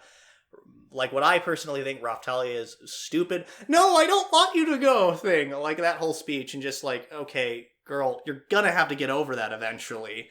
Or like one way or the other, he's gonna leave. He's either gonna leave and go back to his home world, which is personally what I would hope for, or he's going to die. No, we don't know that really. Like he could end up staying. You never know. My point being, even if he stays, he's going to die. Well, was it demi-humans have a longer lifespan? I think so. I don't know. I think demi-humans age depending on how much experience and shit they have. They visually age based on that. Yeah, I don't remember. I know that demi-humans have some degree of advantages over regular people. But anyway. Everyone's gonna die. Yeah. Anyway, so all that aside, I give this a 7.5. I would give it a 7. Yeah, we pretty much already hashed out the reasons why. Like, the show wasn't bad. It wasn't, like, anything absolutely fantastic the way some people were. I'd say it was good. It was good. It was an enjoyable watch. I didn't hate watching it every week. There were some episodes that I just kind of rolled my eyes and went, oh, come on, man. Yeah. Shit like that. But other than that, I enjoyed myself. This was certainly a show that you could have done much worse with. You could have done a lot better with, but you could have done a lot worse with. So next up on the list, Sarazanmai. The conclusion of this was about what I expected it to be totally honest. This series, never let up on how weird and how weird it was. Mm-hmm. It just kept getting weird. It actually remained about a consistent level of weird throughout. Yeah. It never got, more weird. It never got less weird. It was just weird. So a really quick note I want to bring up is that the director of Sarazanmai, when he pitched the show to TV studios, he never brought up butts at all, or butt jewels. He just brought up the show about these kids having emotional problems. They're growing up and they're having to dealing with all this sudden problems, and I don't know all the details he gave them, but he didn't give them the details about the butts. But it still got a pass anyways, even though that was revealed. I heard about that. He pretty much pulled an Animaniacs, which I think is absolutely freaking brilliant. I mean, this show had such a weird premise behind it, but I was intrigued every week I was watching it. I was really sucked into the first episode, and I was like, oh my god, this animation is absolutely amazing. It blew me away. I hope you're ready to see it for the next 11 weeks. Yeah, that took a point off. I think a whole point off of the review for me was just seeing that exact same animation scene just slightly changed. Yeah, for 5 or 6 episodes. It was really amazing the first time, not so much the second time, and then after that, it was just kind of are wanting to fast forward through it. Exactly. Yeah. It never quite got that bad personally for me. I certainly kind of tuned out a little bit during that because I'm okay, we've seen this before. But realistically, I brought up, it kind of reminds me a little bit of the ridiculously drawn out transformation sequences that you see in every other magical girl show. Which given this author's track or this director's track record, it makes sense why he went for this approach. It serves as a kind of an homage to that kind of stuff, which it's obnoxious to watch, but at the same time, I appreciate it, but at the same time, it's still kind of obnoxious to watch. I agree with that. I will say the one good side from it is that it gave them more time to work on everything else in the show. Which the character drama in this show was fucking brilliant. Yeah, it was a lot of really uncomfortable topics. Yeah, what do you do when you have when you've got a crush on somebody and they don't like you back, and it's bordering on obsession, and how creepy that is. Yeah. That whole cross-dressing reveal when they finally learned it was him in front of his family, and he just stormed out. That was really tough to watch. And then he immediately went into an escape. Mm-hmm. He got turned into a kappa, and he's like, maybe being kappa is better. I'll just stay like this forever. Oh god, that was really uncomfortable. Seeing how he was willing to throw everything away. That was also super uncomfortable. And then Toy, or Kuji, the scene with him and his brother when his brother finally bit the dust, and him basically seeing how, had their circumstances been different, you could have really seen Kuji's older brother being a good older brother. He could have been a really good person, because he was somebody who always supported his younger brother's dreams, always wanted the best life for his younger brother. We didn't even get a flashback really. We just got a couple pictures of them, going to festivals together, and just seeing him buying him his first soccer ball and stuff. It was and it's just kind of tragic because you know the only reason his brother did what he did is because he wanted to make his younger, is because that was the tragic conclusion he'd gotten to at the end. He realized that his parents got screwed over, and so it kind of led him to believe that only bad people, like bad things always happen to good people. So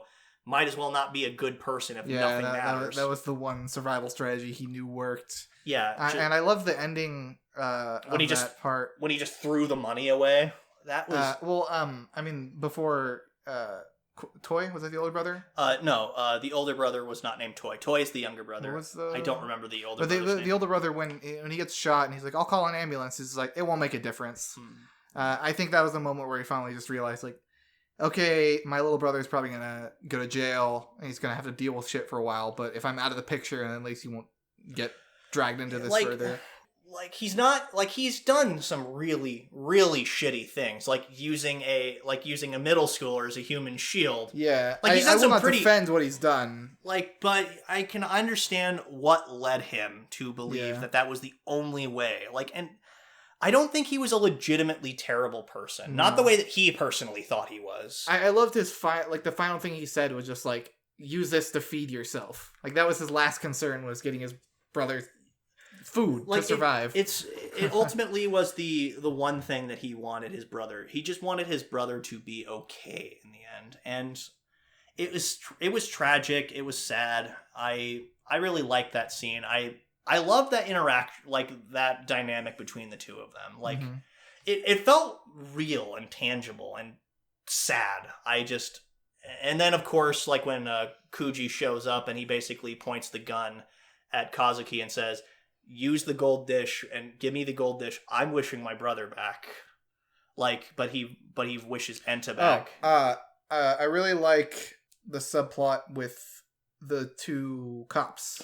Oh yeah, Reo and Mabu. Yeah, that was okay. Early on, it was like they were kind of just tied into it's them. They're here again. They're singing the exact same song. And they're the ones responsible for. Yeah, they're like, they're summoning the bad guys. I don't care about them at all. But once they revealed the whole plotline of Mabu dying, and then being brought back by the Otter Empire. Yeah, which is ridiculous. That's something I'm saying seriously. The Otter Empire.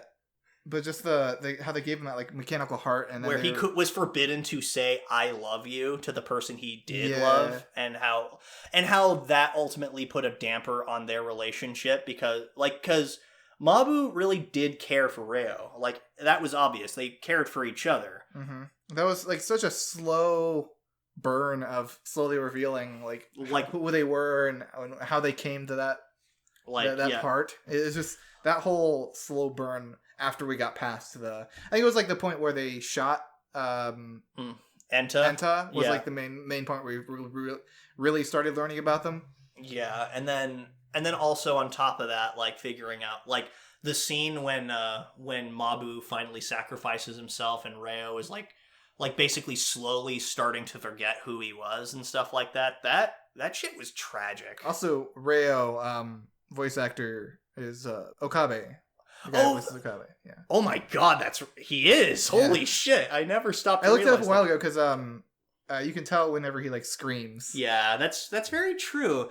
That's really fascinating though. But yeah, I liked that. Like, and I was kind of right on some of my predictions early on. Like, Kepi didn't really turn out to be the bad guy like I was expecting, but like, I guess it didn't expect him to be a QB kind of thing. Yeah, that's what I was. That's what I was thinking, and was kind of half true with the existence of Dark Kepi. Yeah, the whole Kappa Otter War was so over the top, ridiculous, but like, it worked in the end. Like, it's like, I kind of want to know more about this. Yeah, they played it off super seriously near the end, and I think they did. Like, it worked out really well because they played it off seriously. Yeah, exactly. I mean, this entire series, it just, and then of course that final sequence where where Kepi and Dark Kepi finally reunite and they show Kuji, Kazuki, and Enta like a future basically where it's just like anything that can go wrong does go wrong, like Kuji like quitting the team and like Kazuki breaking his leg, just bad things happening left and right, and just like how there's the possibility that their friendships might be frayed, and how spite of that, they still decide to be friends and that they want to be a part of each other's lives. Mm-hmm. I think that's a really important message to send to people. It's very end of Evangelion with that. Congratulations. Well, no, I mean, that's the normal ending. That ending, like debates about that aside, whether it was better or not, but the point being is, like, it was the same kind of realization of people realizing they're going to hurt each other. Yeah. Like, people are just going to hurt each other. That's every day is not going to be happy. And but it's better to live with that and still learn how to get past hurting each other and stuff like that, and how to not hurt each other as severely. It's better to have done that and lived than rather to have not existed at all. And I think that's a great message to teach. Yeah, it was a really cool ending, just seeing them all jump off the bridge and just like, as soon as he gets out of juvie, they're like the first people that go to see him.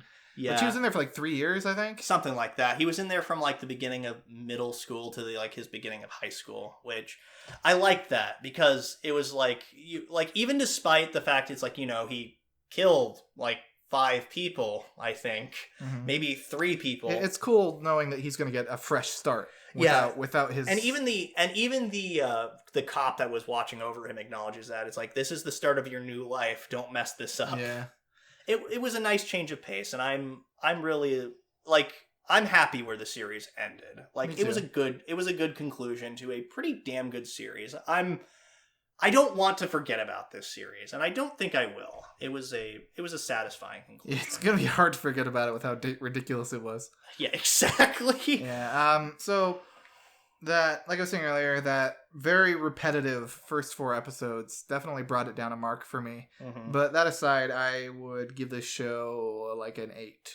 I would also give it an 8, mainly for the same reason you did, because the repetitiveness did get boring, but the character drama and the writing and stuff was all really well handled. The after credit scenes were always like delivered like a new fresh shock every week, to where it was basically like kind of Marvel shit setting you up, where it's like, you gotta stay until after the credits, something is gonna happen. I hate that. I hate after credit scenes. Because like the credits are rolling. Okay, I'm done. I can go get up and pee, and I don't have to watch it anymore. And then, it's like, all of a sudden, credits. Better check the duration of the episode to see if it's got anything added on at the end. I originally didn't actually watch the part where Toy's older brother got shot. Oh, it was an after credits scene. Oh, yeah, that's right. And then him throwing the money into the water. Yeah. But anyway, 8 for me. So next up is Senryu Girl, this was another short form show, and it was a perfect example of don't overstay your welcome. Because the show had so many like good small jokes that if they were gone on for slightly too much longer, everything would have easily gotten old. But like the thing is, we got to see each of these characters in such a short amount of time. They were super blown up. Like all their personality quirks were like turned out into overdrive. But because it was only 12 minutes a week, it was just a fun watch. Absolutely, I 100% agree with that. This series, like, none of the characters were like ridiculously new, but they were all fun to watch. Like Busujima just being like that tough guy delinquent who's who's actually turns out to be a really nice guy who's just prone to misunderstandings. Very Ryuji Takasu from Toradora. That's all really refreshing. It's a novel approach to have a girl who only communicates in haiku poetry. Yeah, that's pretty interesting take on it. And then all the character designs and the stuff were so fucking cute. Yeah, I love the art about this show. I loved it so much. I loved the drawing girl. I forget her name, but she was absolutely adorable. Like, just having drawings for expressions right all the time. And then even like and she would write in her own speech bubbles and shit. Like, I love that. And then like the club president who tries way too hard to get these two together. And to get a boyfriend. Yeah, she's kind of a lost cause, I think. I hope things work out for her, because it was a surprisingly cute romance. Yeah, and then budding romance, I should say. Exactly, because it's definitely one of those will they won't they things. And I've said before, like, yeah, it does get annoying at times when that's the only thing you ever see, but when it's done well, it's done well. And here the characters are endearing enough, and it's cute, and I think they kind of strip, like, the fact that it's a short form show, they kind of strip away a lot of the bullshit, so you can just kind of focus on, like, the key moments. And if they ever did continue this series, like, I think the manga's still ongoing, and if they ever did continue the series where they eventually do become a couple and they start doing couple things, I'd really appreciate that, because that actually, I'd love to see these two doing couple things. It's super fucking cute. A big part of the hook for the show, I think, is the charm of the characters. Yeah, exactly. In these situations. Busujima and Nanako are both adorable. They're both... Not to mention, like, Nanako's family is... I absolutely... Nanako's dad is one of the best side characters. He's like that overprotective dad turned up to fucking 11. He's such a drama queen. Yeah, and the mom is way more down to earth, and I appreciate that. It's hilarious. And then Eiji's younger sister being way... Are you his mistress? Yeah, being way more mature for her age than she should be. Everything about this show is just so charming. The ending was such a nice note to how we got the backstory of how they originally started communicating through the Senryus on the wall. Yeah, like, and just like him, like, kind of realizing, I like Senryu.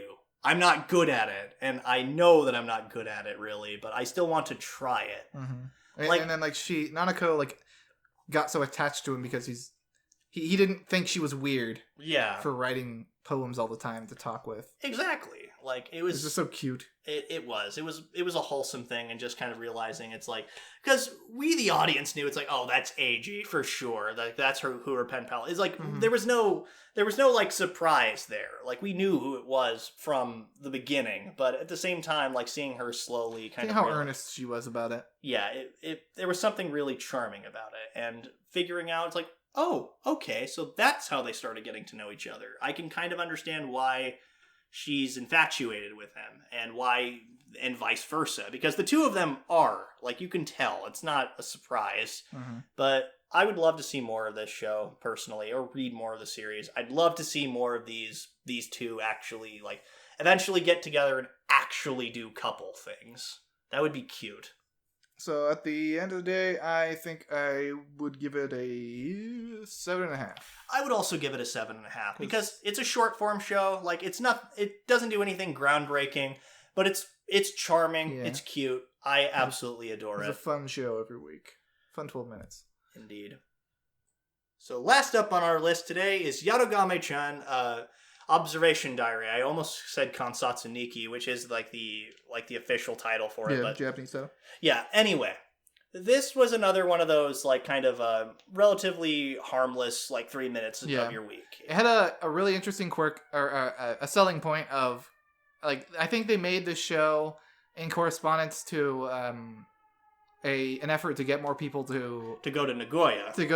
Yeah, like, it was a big whole program they were having, and they're like, let's make a 3-minute anime every week with a cute girl. Yeah, no, I'm guaranteed that's almost exactly what it was, because anime is no stranger to basically creating shows to kind of make people want to do shit.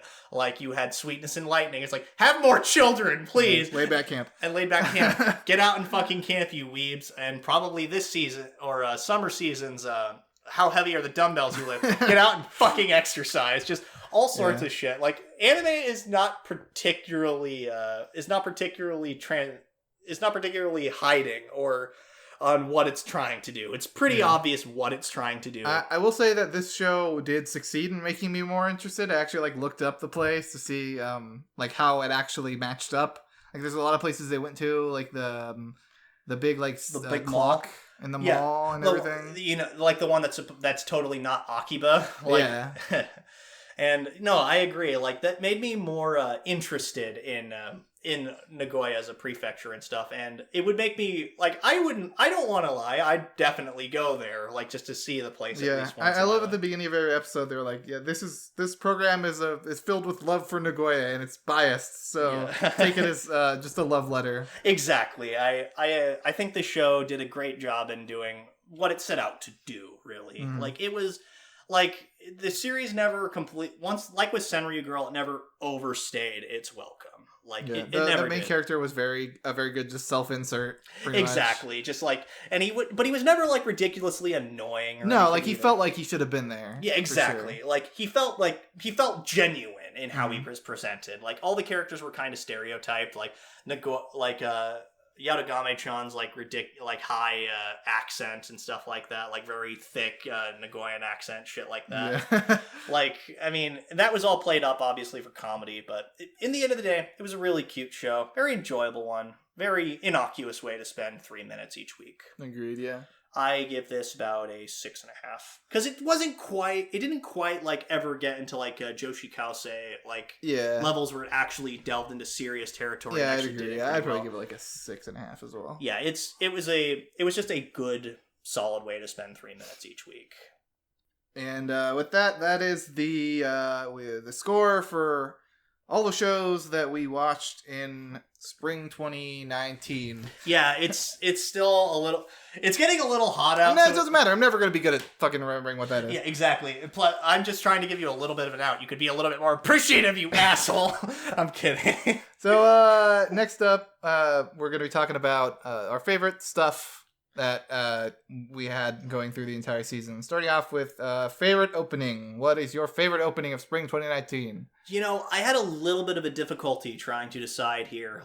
But at the end of the day, I just gotta pick Sarazanmai's opening. I don't remember the name of the song, but holy crap, this opening was just so fun, energetic, and the visuals were so quirky, and it just got me like really pumped to watch each new crazy episode of this fucking absolutely insane show. It was a good bop. Yeah, exactly. I also just like that style of music, like just very like high, punky, yeah, punk rock high kinda. energy kind of punk music. Yeah, And the visuals were really cool too. yeah, exactly. Like having seeing all the them, characters doing the pose. yeah, and then seeing like them like dashing across the water and shit like that as Kappa. It was just a really fun, like energetic OP. Original animation OPs are usually really good. Yeah, when they don't just take like cuts from the show. Or whatever. exactly. So what about you? What was your favorite OP? Mine was Koyoi Mofu Mofu. The opening for from Senko-san, Senko. which was sung by the voice actors for Senko and Shiro. Yeah, like It was just so feel good. Like it felt like someone was taking cotton candy and injecting it into my veins. You might get diabetes if you did that, but This is the kind of diabetes I'd be fine with. Senko-san diabetes. Yeah, it was just so like I was bobbing my head side and side whenever I was watching it, and it's very difficult to not like just feel good listening to that OP. And there were some pretty damn good OPs this season, like my personal like even Sarazanmai, even though that won out, a quick runner up was actually Fruits Basket OP for me. It's just such a and talk about two different endings of the spectrum. I'd say that's definitely my runner-up too. Yeah, because it's just such like a kind of somber melancholy, but also like nostalgic and kind of happy. It really sets you up for the show. It just feels really nice watching it. But at the end of the day, I just could not get over how good Sarazanmai's OP was. It was just so much fun and really primed you for the type of show that it was going to be, just completely over the top and batshit insane. So on to favorite EDs though. This one was also a little bit tough for me, and I might surprise a few people with this. I actually have to say the Name of Love, the song from Attack on Titan, like season 3, that is probably my favorite ED. Yeah, it had some really it was really not only like a calm, nice song, or like it sounded like it, but the visuals are really cool. Just the flashbacks. Like it's like we talked about this once again a little bit off mic, because the other day we had just listened to like all the fucking OPs and EDs from this season, and also some stuff from the past that really came to mind. But this one, it reminded me a lot of Red Swan, which was the opening for season 3 part 1, which that was probably my favorite opening from this series. And that's a good thing in my book, because all the stuff from Attack on Titan recently, like the opening for this arc, just felt like it's just okay, it's good, but it's more of the same. Yeah, it's it's the same song. Linked Horizon. Yeah. It's just a different part of the same song. That's all it is. Like, but is that bad? No, it's quite good, but I just liked this because it really set up like just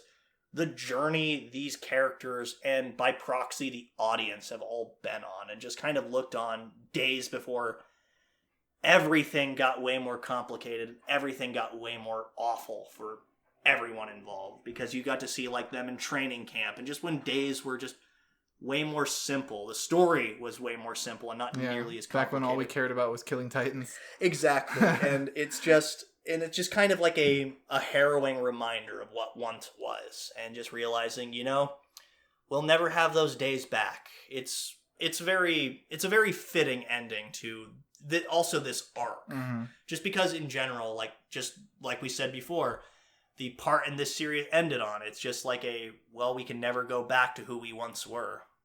But anyway, that's my favorite Edie. How about yourself?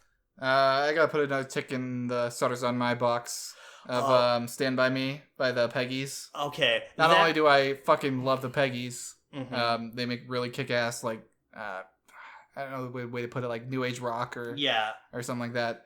But yeah, the song is really good. And also the, laser light visuals they put on over real life imagery, right? Yeah, it was Tokyo, I think, just real life Tokyo streets.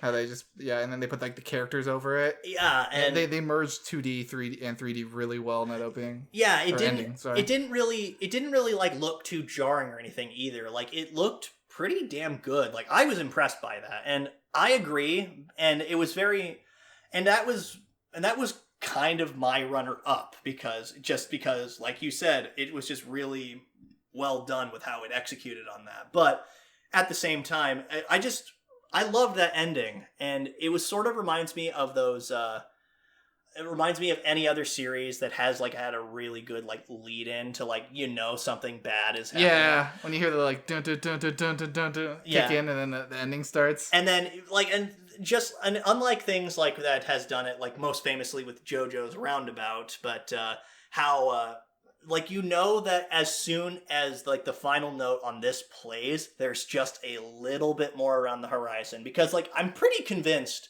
just about every episode of this series had an after credit scene, every single one. Yeah, so, it kind of led into the ending in a opposite way. Yeah, but the ending would always lead into the after credit scene. Yeah, exactly.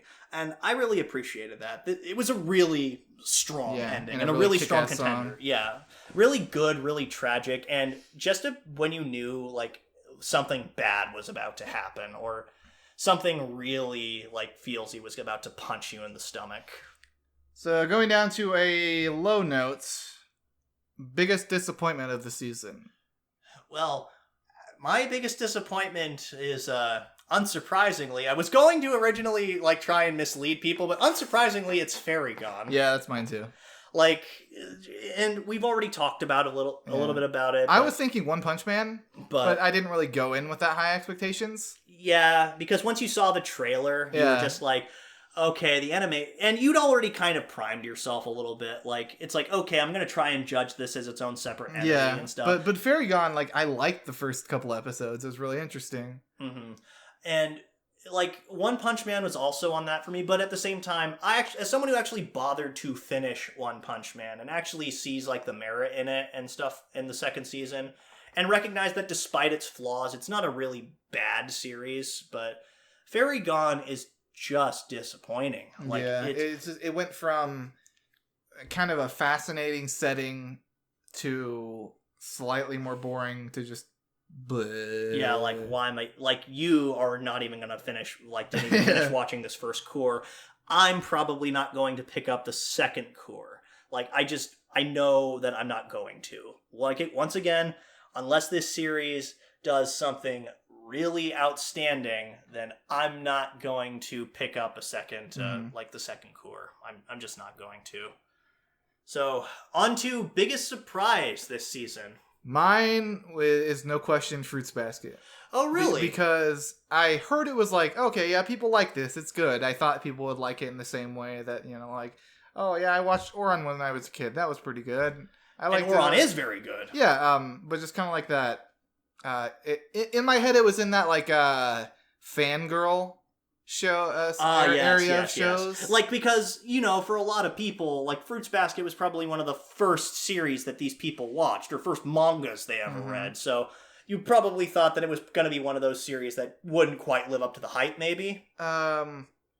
Yeah, because it felt like it had like a rabid fan base a lot growing up. It was kind of one of those shows I avoided a little bit because the fan base was so obnoxious. I kind of was in a similar boat because I watched a little bit of the first episode with somebody who was really trying to push the first episode. Were they like looking over at you like every 5 seconds to see how you're reacting to it? Kinda, yeah. I hate that shit. I was just like, yeah, I never bothered to watch any more of it. But it's amazing. Like, it blew me away just so far with how it's going. It deserves all the praise it had, and I don't regret not watching it before because I think I'm enjoying it probably. I'm enjoying it for the first time in a more polished form. Absolutely. It's kind of in the same vein like for me, like with Full Metal, because I never watched Full Metal, like the original Full Metal series, and then I watched most of Brotherhood, and I watched a lot, and I read the complete Full Metal manga, so I was able to enjoy and appreciate the manga in like its true form, like as opposed to Full Metal 2003, I think, is when it came out originally. But anyway. So how about you? My biggest surprise was going to be Fruits Basket, much for the same reason, but this is going to be kind of strange, but like I said already, episode 10 of Joshi Kausei, like, I once again, I know that's absolutely strange and absolutely fucking nuts, but like I said... Just caught you that much off guard? I just was not expecting that, like, a actually good, like, dramatic episode from a series like that. Like, it just hadn't set me up for that at all. And I was it didn't really feel out of place either. No, it didn't. Absolutely. And I think that's why it was so well, like, integrated and stuff. I was just, like, legitimately like, aw, that's kind of sweet. I think that it's just, like, the fact that I'm still thinking on it and recognize the episode, like, the episode by the number is, like, a pretty big indication of how much of an impact that specific episode had on me. So yeah, it's like, just as a final callback to when we were talking about it, it would only be like 40 minutes of your time to watch it. Maybe to watch the entire show. Exactly. And just go back and watch it. It's good. Yeah, absolutely. It was just a really, really good, like, quick 3-minute episode and just... Yeah, that's a good surprise. Yeah, it is. It was a good surprise. So, last but not least, favorite shows of spring 2019. I, after much careful deliberation, would have to go to Demon Slayer. Okay, that's a good one. Demon Slayer is a very, very good, shonen action series with some high production values. Really good music. It's Yuki fucking Kadra, so... And Lisa, for the opening and ending. Oh, yeah, that's right. You had actually brought that up. Like, the ending, like, it's not the same... It's like Fiction something. Yeah, no. It's a band doing the music, and then Lisa's doing the vocals. Yeah, and it was... I really like this series. It's not personally my absolute favorite. It had a couple stumbles for me, like I was saying earlier, like with some of the emotional bits, but even with that... I was super excited to watch it every week. I love all the characters. Yeah. I already gushed about it earlier. Yeah, it's my favorite show of this season. And for me, after a lot of deliberation, a very similar but different show actually is Dororo. Like, believe it or not, yeah, it shouldn't be too much of a surprise considering, like, for anybody that's ever read any of my stuff on KITSU, like in regards to Dororo. But I really thoroughly enjoyed this show just because, once again, much like with Banana Fish, it showed how it's not impossible to do like an adaptation of a classic property really well. Like, this series, like, it took like something that was kind of goofy and wasn't really sure of what it wanted to be when it originally came out, because that was because Dororo first came out in a sort of awkward transitionary phase for Tezuka's work. Like, he kind of wanted it to be more dark fantasy and serious, but at the same time, most people attributed him to some of his earlier works like Astro Boy and stuff like that, which are way more cartoony and goofy. Mm-hmm. And this kind of took like a concept that was good, and I think made it really damn good. Like, and adapted it for a modern audience to where I think a lot of people can enjoy it. Like, I was happy with the way this show ended. With the exception of one episode, with the exception of one episode, I enjoyed watching this every week, kind of pondering on just like the themes that it presented and stuff. And just like the intro to the first core, party is over, but I still want to dance. It was a great show, and it definitely, and I don't think that it'll ever go down in history as like one of the best all-time classics or anything. At least for this season, it really meant something to me. And I think that's I can see that. You definitely like talking about it the most every week. Yeah. For good reason. There's a lot to take apart. Yeah, it was a really good show with some really good themes, and it was memorable. I would like more people to watch it, but at the same time, Amazon paywall. So have fun with that. Yeah, that is our final recollection of spring 2019. Hope you enjoyed listening to all of our opinions on these whelming shows for a whelming season. Like we said earlier, there wasn't anything amazing, no 10s.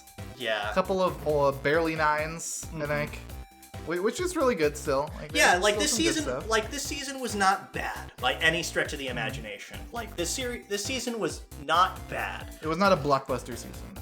Exactly. And it's kind of hard to top it when the previous season was winter, and that was automatically setting up. It's like, okay, we've got some really good shit this season. Yeah, winter was a really, really high level for anime. Exactly. And now we're going into summer, which seems closer to winter. Yeah. Honestly, in terms of quality and really just stuff. The amount of blockbuster shit that we're releasing. Yeah. But anyway, that's all for our opinions. Feel free to leave some of yours in the comments below. Like, what was some of your biggest surprises, biggest disappointments? I'd be actually legitimately surprised if anybody who's been listening to us lists something as their biggest disappointment other than Fairy Gone.